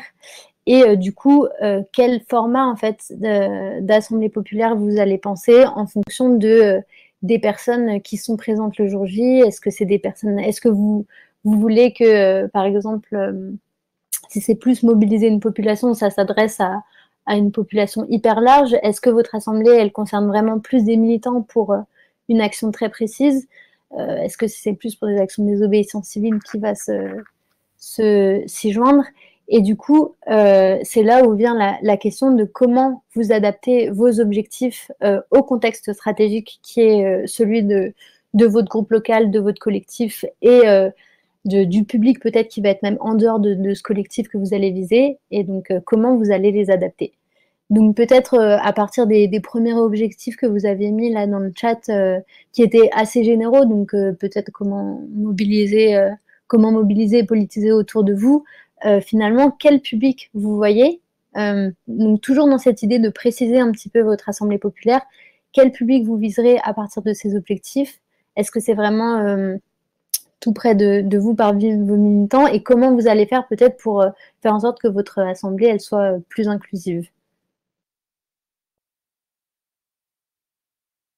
Donc peut-être je vous laisse interagir dans le chat. À quel public vous pensiez précisément quand vous avez pensé à ces objectifs? Est-ce que il faudrait pas est-ce que vous pensez à des personnes spécifiques? Est-ce que la ville là où vous êtes, c'est une ville très étudiante? Est-ce qu'il y a c'est une ville très riche, très pauvre? Enfin voilà, ou ville ou village. Est-ce que votre lieu, il y a une lutte où il y a des gens, des sortes de groupements politiques ou très très polarisés? Voilà, tout ce genre de pensée à qui est-ce que vous allez inviter justement des personnes qui sont à votre assemblée populaire, peut-être qui ont un point de vue totalement opposé, enfin vos adversaires politiques en fait, presque, pour essayer de faire confronter les points de vue. Voilà, il y a toutes ces possibilités. Donc vas-y, je te laisse la main, Maïeux, peut-être pour me compléter de manière plus structurée. Je t'en prie, tu commençais déjà à y venir. Donc voilà, et là il y a par exemple l'exemple des voisins de Laure, les rencontres informelles, ce genre de choses. Alors là, tu es déjà dans les moyens, Laure. Alors là, l'idée, c'est de voir déjà juste l'analyse des publics et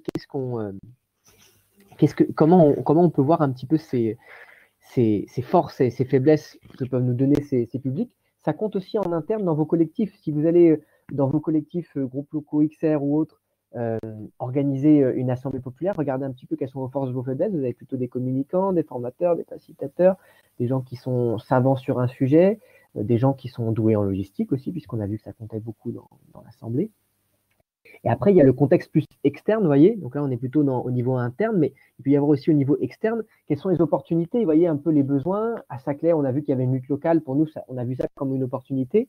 Et on voit bien que dans cette lutte, il y a bien des menaces qui sont donc les pouvoirs publics qui justifient des constructions à la fois polluantes et destructrices des écosystèmes, qui exproprient les agriculteurs, tout ça. Et donc, toutes ces raisons qui sont balancées et sur lesquelles on doit combattre pour rétablir notamment une certaine vérité. Et donc, quel public on vise par rapport à ces opportunités et ces menaces et ses forces et ses faiblesses? C'est-à-dire qu'on sait qu'on est bon pour communiquer de telle manière sur tel sujet. Et c'est là où il y a vraiment un travail à faire sur chaque contexte.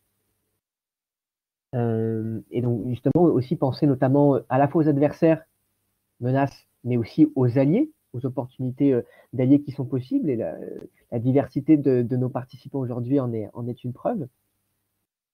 Et donc, pensez à ça. Vous voyez, par exemple, le scénario qui s'est profilé pour vous livrer un peu notre analyse sur l'Assemblée, notamment de Saclay, ça a été cette idée qu'il y avait à la fois des défenseurs du plateau, il y a des militants qui sont déjà présents, sur le plateau de Saclay pour lutter contre, notamment les collectifs d'agriculteurs, mais aussi des travailleurs.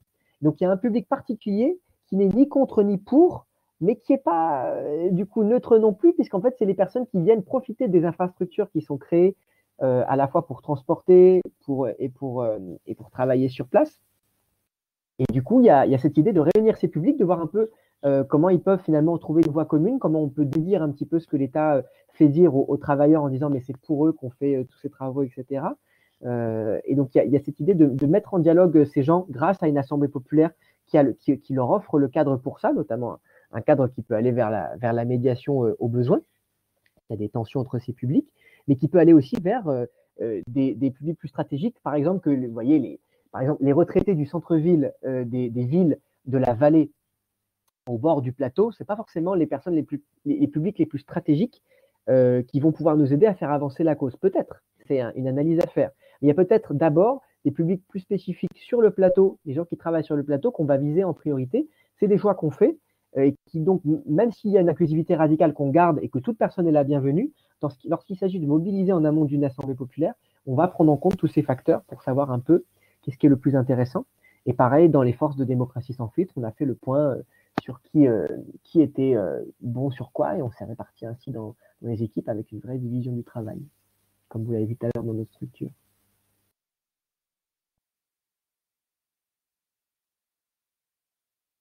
Alors, je lis un peu les choses qu'il y a dans le chat.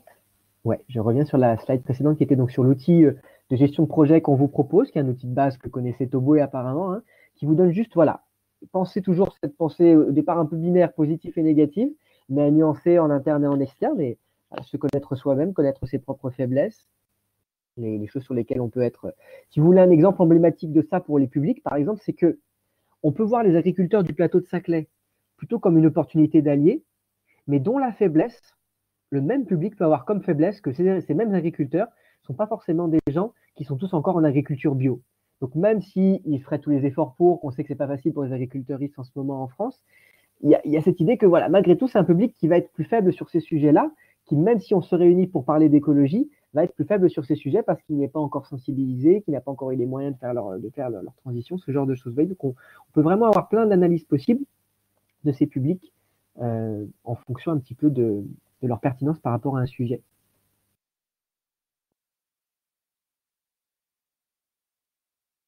Et merci pour la référence filmique, Joe. Ça va, Laure, sur la slide précédente?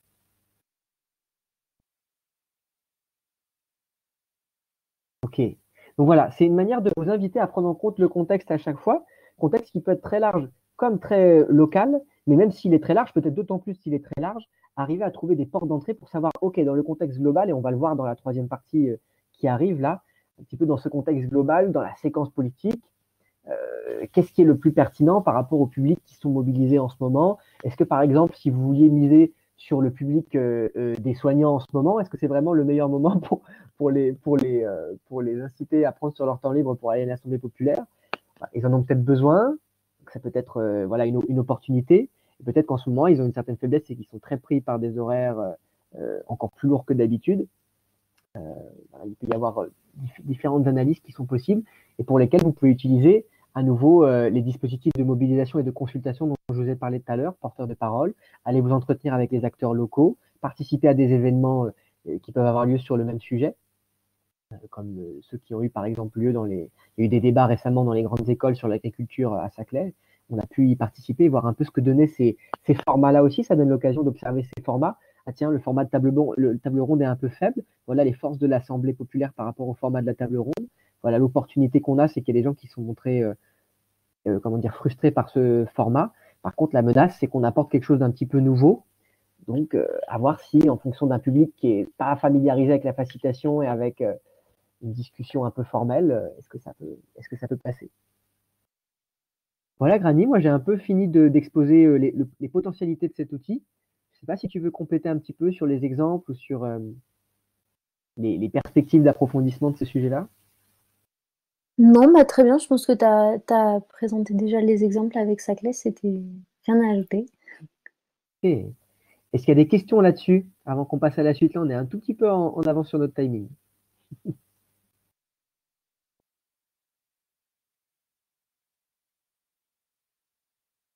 petit temps un peu. Ça fait partie des... Ouais, exactement, Kiki dit. Prendre le temps et laisser des silences pour les questions. On essaye de le... Ça fait partie des choses qui sont très difficiles à faire en facilitation, même pour moi, mais on essaie d'avoir le réflexe. Ok, Granny, je te repasse la main alors pour la dernière partie. Merci.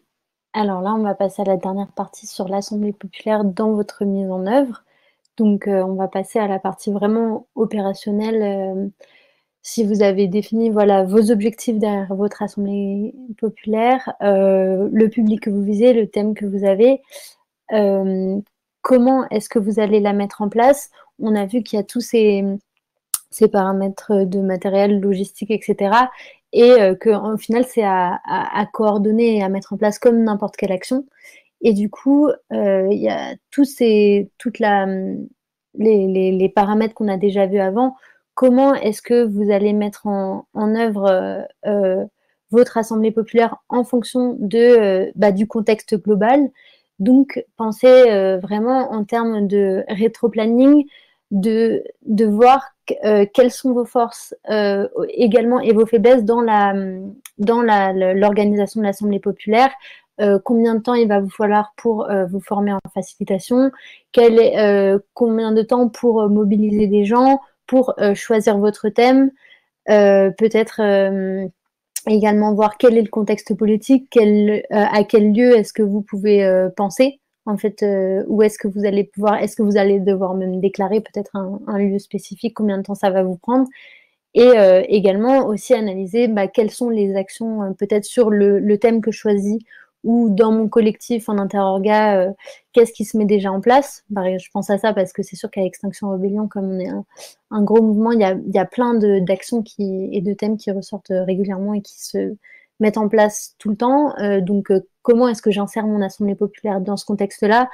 Quelles actions passées ont déjà mis en œuvre mon groupe ou alors, est-ce que c'est stratégique de faire mon assemblée populaire peut-être juste après telle action qu'aura fait mon groupe local, ou alors au contraire de la mettre en amont pour décider d'une prochaine action. Et également le contexte un peu général, le contexte du Covid, le contexte peut-être de 2022, plein d'autres, des JO de 2024, etc. Quelles sont dans quelle séquence de temps et de force et de lieu, de temporalité et de matériel je vais mettre en place mon assemblée populaire. Donc, je vous laisse peut-être répondre peut-être sur ce sujet, comment vous allez mettre en œuvre votre assemblée populaire, peut-être en termes de timing, vous, comment est-ce que vous voyez, là, ça peut être intéressant de voir à l'issue de cette formation, quel temps, par exemple, vous évaluez avant de pouvoir mettre en œuvre votre assemblée, quelle est la période qui vous semble la plus propice vous, avec votre collectif, votre groupe local, quel timing vous semblerait opportun en fonction justement de l'Assemblée populaire que vous aviez vue, des objectifs auxquels vous aviez pensé, etc. Ah oui, Tobé, on sait que tu as envie d'organiser une AP avec nous pendant l'été. Et est-ce que, par exemple, je ne sais pas, Annie, sur la question de la 5G, est-ce qu'il y a une date qui est stratégique? Voilà, ce genre de choses. Est-ce que finalement, il y a un travail préliminaire qui est important de formation à mettre en place et du coup, c'est plus pour plus tard, ou est-ce que c'est en fonction de telle ambiance, de tel contexte général et du coup, c'est à programmer pendant plus longtemps? Voilà, la question des restrictions sanitaires, question du beau temps, est-ce que c'est mieux ou est-ce que justement on fait une assemblée en virtuel? Toutes ces questions. Alors, du coup, Maïeux, j'en profite, je vais te laisser la parole pour parler de l'exercice que tu proposes et peut-être répondre à la question en termes d'outils numériques. Je crois que tu avais peut-être un peu plus de billes que moi. Moi, c'est vrai que je connaissais un site qui permet de faire des post-it justement et de remplir de manière collaborative une espèce de board, mais je ne me rappelle plus comment il s'appelle, donc je vais peut-être te laisser la main. C'est vrai qu'il y a plein d'outils différents. La question est toujours de quelles sont vos exigences en termes d'éthique et aussi déjà de dégoter les outils qui sont gratuits à la cassette de fonctionnalités disponibles. Mais moi, je connais un des principaux outils, mais d'ailleurs qui peut se faire avec un simple tableur, c'est ce qu'on appelle un Kanban. Et vous l'avez un petit peu là, quelque part illustré, avec donc cette idée d'un rétro-planning. Vous voyez, vous pouvez faire plusieurs listes sur juste des lignes sur un tableur que vous colorez de couleurs différentes, et ça vous donne, en fonction des colonnes de temps, un petit peu comment vous structurez votre temps. Alors peut-être pour préciser un petit peu, pour vous aider à vous projeter, il y a en effet cette vision un peu systémique, il y a cette idée qu'il faut penser global, penser un peu à la fois des choses qui vont de la météo, en effet la technologie, donc Laure en parlait à l'instant avec les outils dont on dispose, mais aussi quel est le contexte social, est-ce qu'il y a déjà une grogne sur la 5G, est-ce qu'au niveau économique, les soignants sont prêts à prendre du temps libre pour venir à une assemblée sur des sujets, au niveau politique, est-ce que toute l'actualité ne va pas être prise pendant l'année qui suit par 2022 par exemple.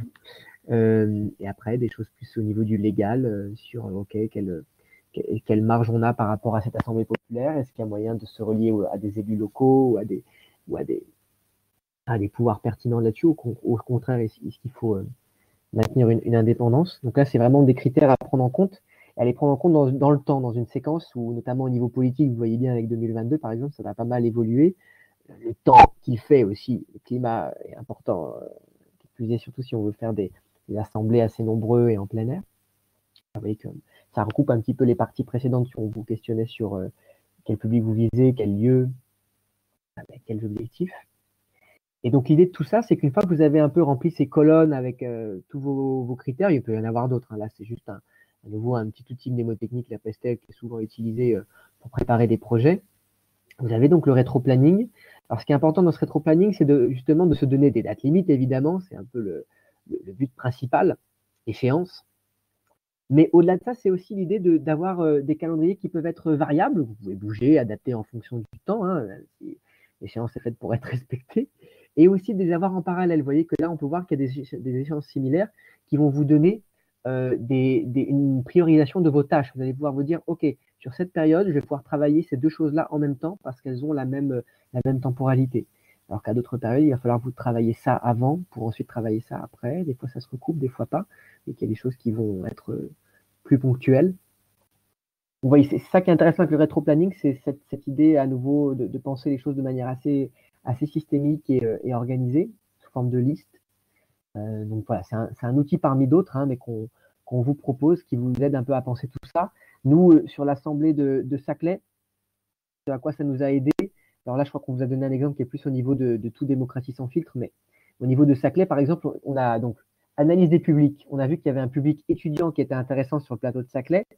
Ce public étudiant, en mars-avril, il est encore là. En mai, il est un peu moins là parce qu'il est en partiel. En juin, il n'est plus là. Donc là, on avait prévu au départ de faire l'assemblée de Saclay en avril pour cette raison.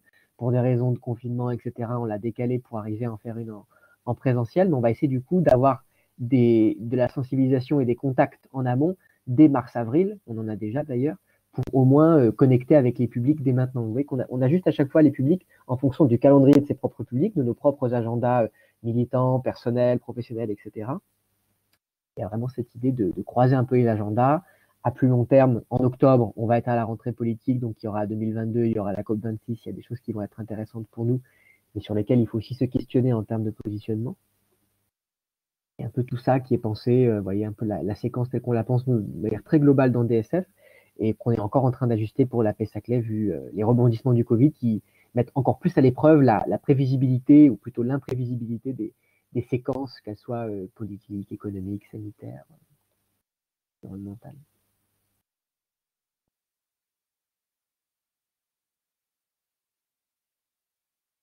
Alors, je laisse un petit temps pour voir s'il y a d'autres réactions un petit peu à ça. Est-ce que ça vous parle un peu les domaines que vous auriez à prendre en compte, les différentes temporalités?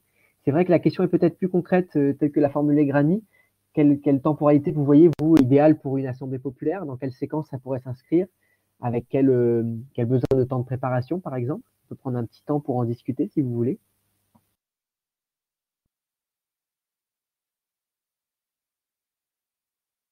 Il y a tout un enjeu, en effet, alors tu parlais des outils, Laure, il y a tout un enjeu de visualisation de ça, de pouvoir communiquer sur nos agendas, sur nos calendriers.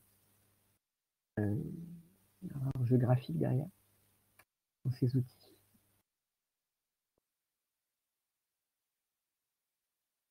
Peut-être en attendant qu'il y ait peut-être des prises de parole qui se décident, je voulais bien compléter sur le Vas-y. calendrier aussi un peu général là, de démocratie sans filtre, ce qu'on a mis sur... donc on a pensé beaucoup de notre calendrier en fonction du Covid pour essayer de lancer nos assemblées populaires en présentiel quand ça serait sûrement possible. Et il y a quelque chose qu'on a oublié de mettre là, qui a aussi l'idée en juin qu'on pense le lancement officiel là, du début de la campagne, vraiment tout début juin, donc a priori le premier week-end de juin du 12-13 pour les assemblées populaires avec une action de désobéissance civile juste avant. On la pense début juin aussi parce qu'il y a une autre grosse campagne Extinction Rebellion qui est sur les soulèvements de la terre, sur l'artificialisation des sols, avec lequel on va essayer de mettre en place des collaborations et de faire en sorte qu'il y ait une des assemblées populaires qui traite ce sujet pour montrer qu'on essaye de penser en fait en termes de calendrier et de synergie en fait avec ce qui se profile également en parallèle dans Extinction Rebellion. Donc voilà.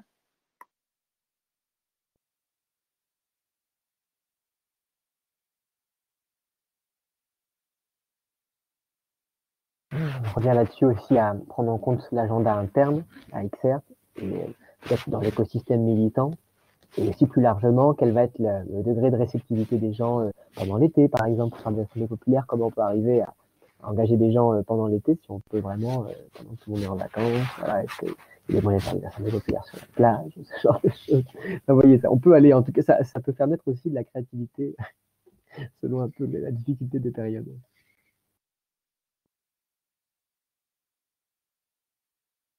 Ok, s'il n'y a pas de questions particulières sur ça, euh, on peut clore cette partie, on va dire, au niveau formel. Vous inviter du coup à vraiment nous tenir au courant si vous avez des projets d'assemblée populaire. Vous savez un peu comment nous trouver, quelle structure on peut vous proposer, quelle formation on peut vous proposer aussi. On vous en a parlé pendant la première partie. Et vous avez quelques outils que vous allez pouvoir exercer. Là, on est conscient que là, c'était un petit peu plus pour vous les exposer, mais on n'a pas pu faire marcher à plein ces outils. On doit nous-mêmes encore les utiliser et nous les appliquer pour les assemblées populaires qu'on va organiser au sein de la campagne.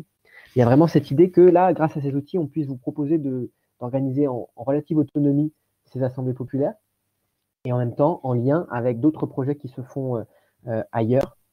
Et voilà, en pensant une diffusion vraiment de ce modèle de réunion et au-delà du modèle, de l'intention démocratique qu'il porte sur les sujets que l'on a en partage, quoi. Allô, ça va? Vous m'entendez toujours bien? C'est DSMAP qui a dû avoir un problème. Annie, tu as une question? Oui, j'avais une question un peu plus.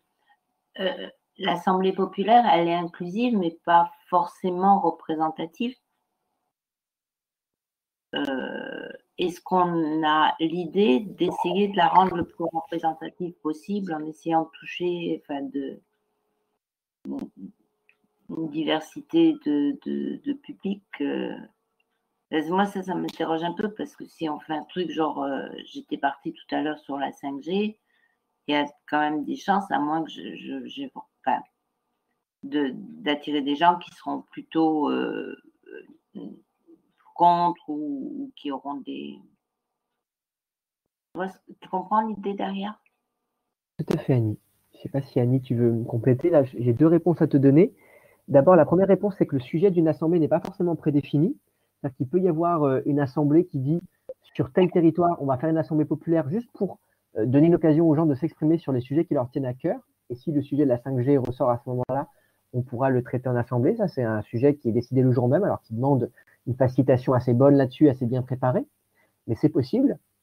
Donc là, c'est plutôt pertinent au local, vraiment là où on peut prévoir un petit peu les sujets qui vont émerger, comme à Saclay, par exemple, où on a une thématique qui est très, très large au départ. Et après, si on annonce le sujet à l'avance et qu'on dit, voilà, c'est un peu le thème global, il y a plein de manières de le traiter, mais voilà, le thème global, ça peut être aussi une manière de le traiter avec les adversaires, hein, les pros 5G, par exemple. Il va y avoir cette idée, là, c'est tout le travail de mobilisation en amont. On ne doit pas penser l'Assemblée populaire seulement dans son pendant, mais aussi dans son avant et dans son après, surtout s'il y a plusieurs assemblées de suite, et qu'il puisse y avoir du coup des dispositifs d'inclusion en amont, comme le porteur de parole qui va aller chercher des personnes qu'on n'aurait jamais rencontrées ou touchées autrement. Et les gens vont voir, OK, il y a une assemblée qui se prépare dans 2 semaines, ça fait 2 marchés que j'arrive à voir ces personnes qui sont là, qui viennent discuter de manière très sympathique avec moi. Peut-être que ça me donnera plus envie d'aller discuter avec eux sur ce sujet que si je les avais jamais rencontrés. Après, on arrive aux limites aussi, c'est-à-dire qu'il y a ce fantasme d'une inclusivité non pas radicale mais totale auquel il faut renoncer, c'est-à-dire qu'on ne peut pas non plus faire de miracle. Et donc les assemblées auront toujours une part d'entre-soi, si on est réaliste, qui sera inévitable. Tout ce qu'on peut faire, c'est essayer de varier au plus possible cette assemblée en allant à la rencontre de publics qu'on n'a pas l'habitude de rencontrer. Ok.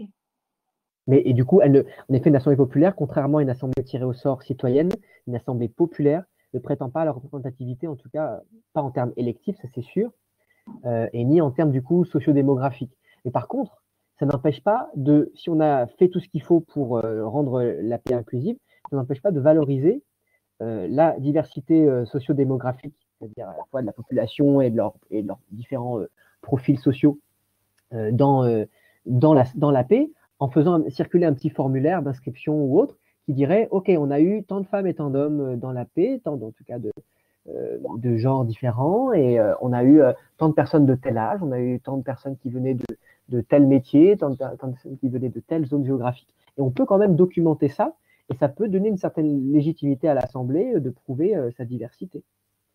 Aussi, par exemple, aux alliés, aux adversaires aussi. Si on a invité des adversaires, on peut envoyer des invitations aussi à cette appel, des invitations plus personnalisées, par exemple. On en parlera dans la formation mobilisation, ça, Annie, juste pour préciser. D'accord. C'est un peu l'idée derrière, parce que si je veux après, je pars toujours dans mon histoire de 5G, aller vers, pourquoi pas, si c'est quelque chose qui a été décidé dans l'Assemblée, vers les élus en disant, voilà, il y a telle et telle réaction, proposition de la population, mais si ça représente qu'une petite partie, voilà. C'était une question de légitimité. Ok. Oui. Je sens que la légitimité, c'est moins la quantité des personnes et la représentativité que la qualité de la délibération, la qualité du débat, qu'on veut très différente de ce qu'on voit habituellement dans les discussions de comptoir ou dans les plateaux télévisés, ce qui revient des fois à la même chose. Ok, merci. Rani, si tu veux compléter. Puis on peut prendre d'autres questions dans les minutes qui nous restent. Là, on va officiellement devoir terminer dans 2 minutes par rapport à 21h, mais si vous voulez approfondir et qu'on laisse l'enregistrement pour faire bénéficier de vos questions les gens qui nous regarderont plus tard, on peut dépasser de 10 minutes 21h comme on a commencé aussi en retard. Je ne sais pas comment vous sentez. N'hésitez pas à nous dire si vous devez partir plus tôt dans le chat. Et on peut garder encore un temps de questions plus générales comme celle d'Annie. Voilà, on vous a fait une formation sur un rythme relativement soutenu. On en a conscience. Donc, il y a besoin. Et si Rani, tu veux aussi compléter, toi, n'hésite pas. Oui, je voulais bien compléter juste sur la question de la légitimité aussi. Ce qui est intéressant et ce que du coup on essaye de faire avec Démocratie sans fil, c'est plus il y a d'assemblées populaires, plus on a des chances de faire émerger des sujets au sein de la population française. Et justement, plus on fait d'assemblées populaires et plus c'est même hors Extinction Rebellion, dans le plus de collectifs possible, plus on a de chances de faire émerger des sujets qui concernent vraiment beaucoup de personnes, et en essayant de faire un travail de multiplication et de compilation, peut-être des résultats de ces assemblées populaires, il y a vraiment quelque chose de la légitimité qui peut en sortir et qui peut appuyer d'autres dispositifs qui sont beaucoup plus institutionnels, comme la CCC, voire et même des conventions citoyennes peut-être locales qui peuvent, être des assemblées populaires peuvent soutenir ou débattre sur des conventions citoyennes locales, et ça peut y avoir des synergies comme ça, et plus il y en a, plus on multiplie les assemblées populaires, plus on a de chances que on finisse par avoir des propositions de plus en plus légitimes. Voilà. Mais ouais, n'hésitez pas pour toute clarification encore qui reste, s'il veut rester une question ou juste toute intervention sur une problématique spécifique pour vous sur lequel vous hésitez, si vous vouliez monter une assemblée populaire, et de nous faire aussi des retours, peut-être après l'enregistrement, sur les retours sur la formation elle-même, mais sur le contenu, besoin de clarification, n'hésitez pas si vous avez la moindre question encore. Et Tobé, je crois qu'il y en avait une encore, et puis on pourra peut-être approfondir avec Laure aussi. Oui, merci beaucoup. C'était alors, on a parlé depuis tout à l'heure que tout dépendait du contexte pour organiser l'Assemblée populaire, que il fallait peser ses forces et faiblesses. Très bien. Néanmoins, en tant que personne sachant un petit peu sur les assemblées populaires, et puisque vous en organisez une sur Saclay, est-ce que vous avez un laps de temps à conseiller pour se préparer à l'Assemblée populaire? Est-ce que ça peut se préparer en une semaine et hop, ça roule, ou est-ce que c'est plutôt des temps plus longs? De manière générale, est-ce qu'il y a un ordre de grandeur en fonction de la taille qu'on prévoit, voilà, par rapport à la préparation surtout, j'ai dit. Merci Alors, Claude. Vas-y, Laurie. ouais, merci. Bah, je vais te répondre après de manière un peu. Bah, tu me compléteras, Maillot, forcément mon point de vue personnel, mais c'est vrai qu'une semaine, ça paraît, en termes d'organisation, comme pour une action, sauf une action vraiment très simple, voilà, ça me semble pas vraiment possible. Dans l'Assemblée populaire, il y a un très gros travail de création en fait du format, du déroulé, du thème de l'Assemblée. Donc ça demande quand même, je pense, au minimum 1 ou 2 mois de préparation. Et en fonction aussi, avoir en fonction de l'expérience qu'ont les personnes qui l'organisent, qu'ont la facilitation et de l'ambition que vous avez si vous, selon la taille de l'Assemblée populaire. Et voilà. On peut faire, je conseillerais de commencer le plus simple possible, peut-être sur une assemblée, la première assemblée déjà de mise en lien et de partage d'informations, ça peut être peut-être plus simple parce qu'il n'y a pas forcément un besoin de prise de décision ultra concret à la fin, en tout cas, de peut-être d'aboutir à des propositions d'action hyper concrètes. Et ça peut être peut-être un format un peu moins lourd. Mais voilà, il y a quand même beaucoup de. En fait, plus vous préparez en amont, plus vous pourrez mettre en place quelque chose d'ambitieux. Mais comme toute action ou comme toute assemblée, une table ronde ou voilà, comme tout projet, voilà. Je te laisse compléter, Maïeux. Oui, tu as bien répondu un peu avec pareil. On renvoie beaucoup vers le contexte parce qu'en effet, l'Assemblée populaire reste une intention et elle peut vraiment prendre plein de formes différentes. Après, nous, on expérimente concrètement en ce moment, c'est que quand on en est à notre première assemblée, pour l'instant, qu'on est encore quand même dans le flou. Nous, en tout cas en France, on n'a pas tant d'expérience d'assemblée populaire que ça, à part celles qui ont été organisées surtout sur des actions ou en occupation, comme à Châtelet en octobre 2019. Au-delà de ça, là, quand on prévoit vraiment un projet ancré au local, ça prend quand même plusieurs semaines, au moins plusieurs mois, de contacter vraiment les acteurs.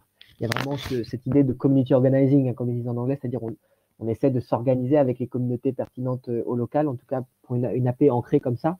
Après, si on est dans une assemblée populaire qui est plus une démonstration, qui s'inscrit dans un événement ponctuel, on pourrait imaginer plein de choses, hein, un festival, une action des obéissances en juin, ce genre de choses.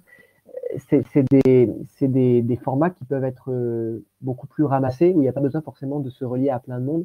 Le fait, par exemple, de faire une assemblée populaire en action, ça nous enlève pratiquement tout le travail de mobilisation en amont, puisque c'est le travail de la coordination d'action, de l'occupation de Châtelet, par exemple, qui a fait tout le travail de faire venir les gens, par exemple. Donc on se retrouve avec juste un travail de préparation d'un déroulé d'AP. Vous voyez qu'à chaque fois, c'est en fonction du contexte et d'à quel point il vous facilite aussi la tâche que ça va changer. J'ai dit pour moi, et donc, alors, Laure nous précise, oui, qu'il y a ce lien avec les assemblées citoyennes organisées dans les métropoles, dans les régions, tout à fait, et qu'il y a un vrai enjeu de radicalité des débats et de qualité des débats via les assemblées populaires, pour montrer justement que face à ce dont on a beaucoup accusé la CCC, d'être soit trop radical pour les gens qui n'étaient pas écolos, soit d'être trop modéré pour les gens qui étaient déjà écolos, il y a cette idée de montrer qu'il peut y avoir plus radical avec les assemblées populaires, et du coup qu'il peut y avoir aussi des débats de meilleure qualité, encore mieux facilités, avec des processus plus ambitieux et avec un contrôle moindre que celui qui a été quand même, par exemple pour la Convention citoyenne pour le climat, par le gouvernement, qui a parfois pu influencer tel ou tel point de la CCC. Mais ouais, alors c'est un axe hyper intéressant. Et on cherche beaucoup À quelle échelle pertinente organiser l'Assemblée populaire? C'est-à-dire qu'il y a les échelles hyperlocales, municipales, il y a aussi des échelles régionales où ça peut être intéressant, et puis il y a les échelles nationales où on va, notamment avec la période électorale, voir un peu, XR ou pas, quels dispositifs peuvent être organisés pour aussi améliorer la qualité du débat, qui est souvent assez médiocre dans ces périodes électorales aussi, quoi. Et derrière, les actions qui peuvent être mises en place sur cette idée d'assemblée, de réunion tournée vers l'action efficace, même d'actions au sens très large et pas seulement désobéissant. Ok, est-ce qu'il y a d'autres questions avant qu'on clôt l'enregistrement pour pouvoir passer au débrief? Oui, on peut encore remettre le lien vers le guide d'Assemblée populaire, en effet, qui avait été fait, notamment traduit par Maxime de l'Ambiance et créé notamment par Jamie Kelsey. Hop. On met le lien dans le chat. Donc oui, vous y trouverez les informations principales d'aujourd'hui.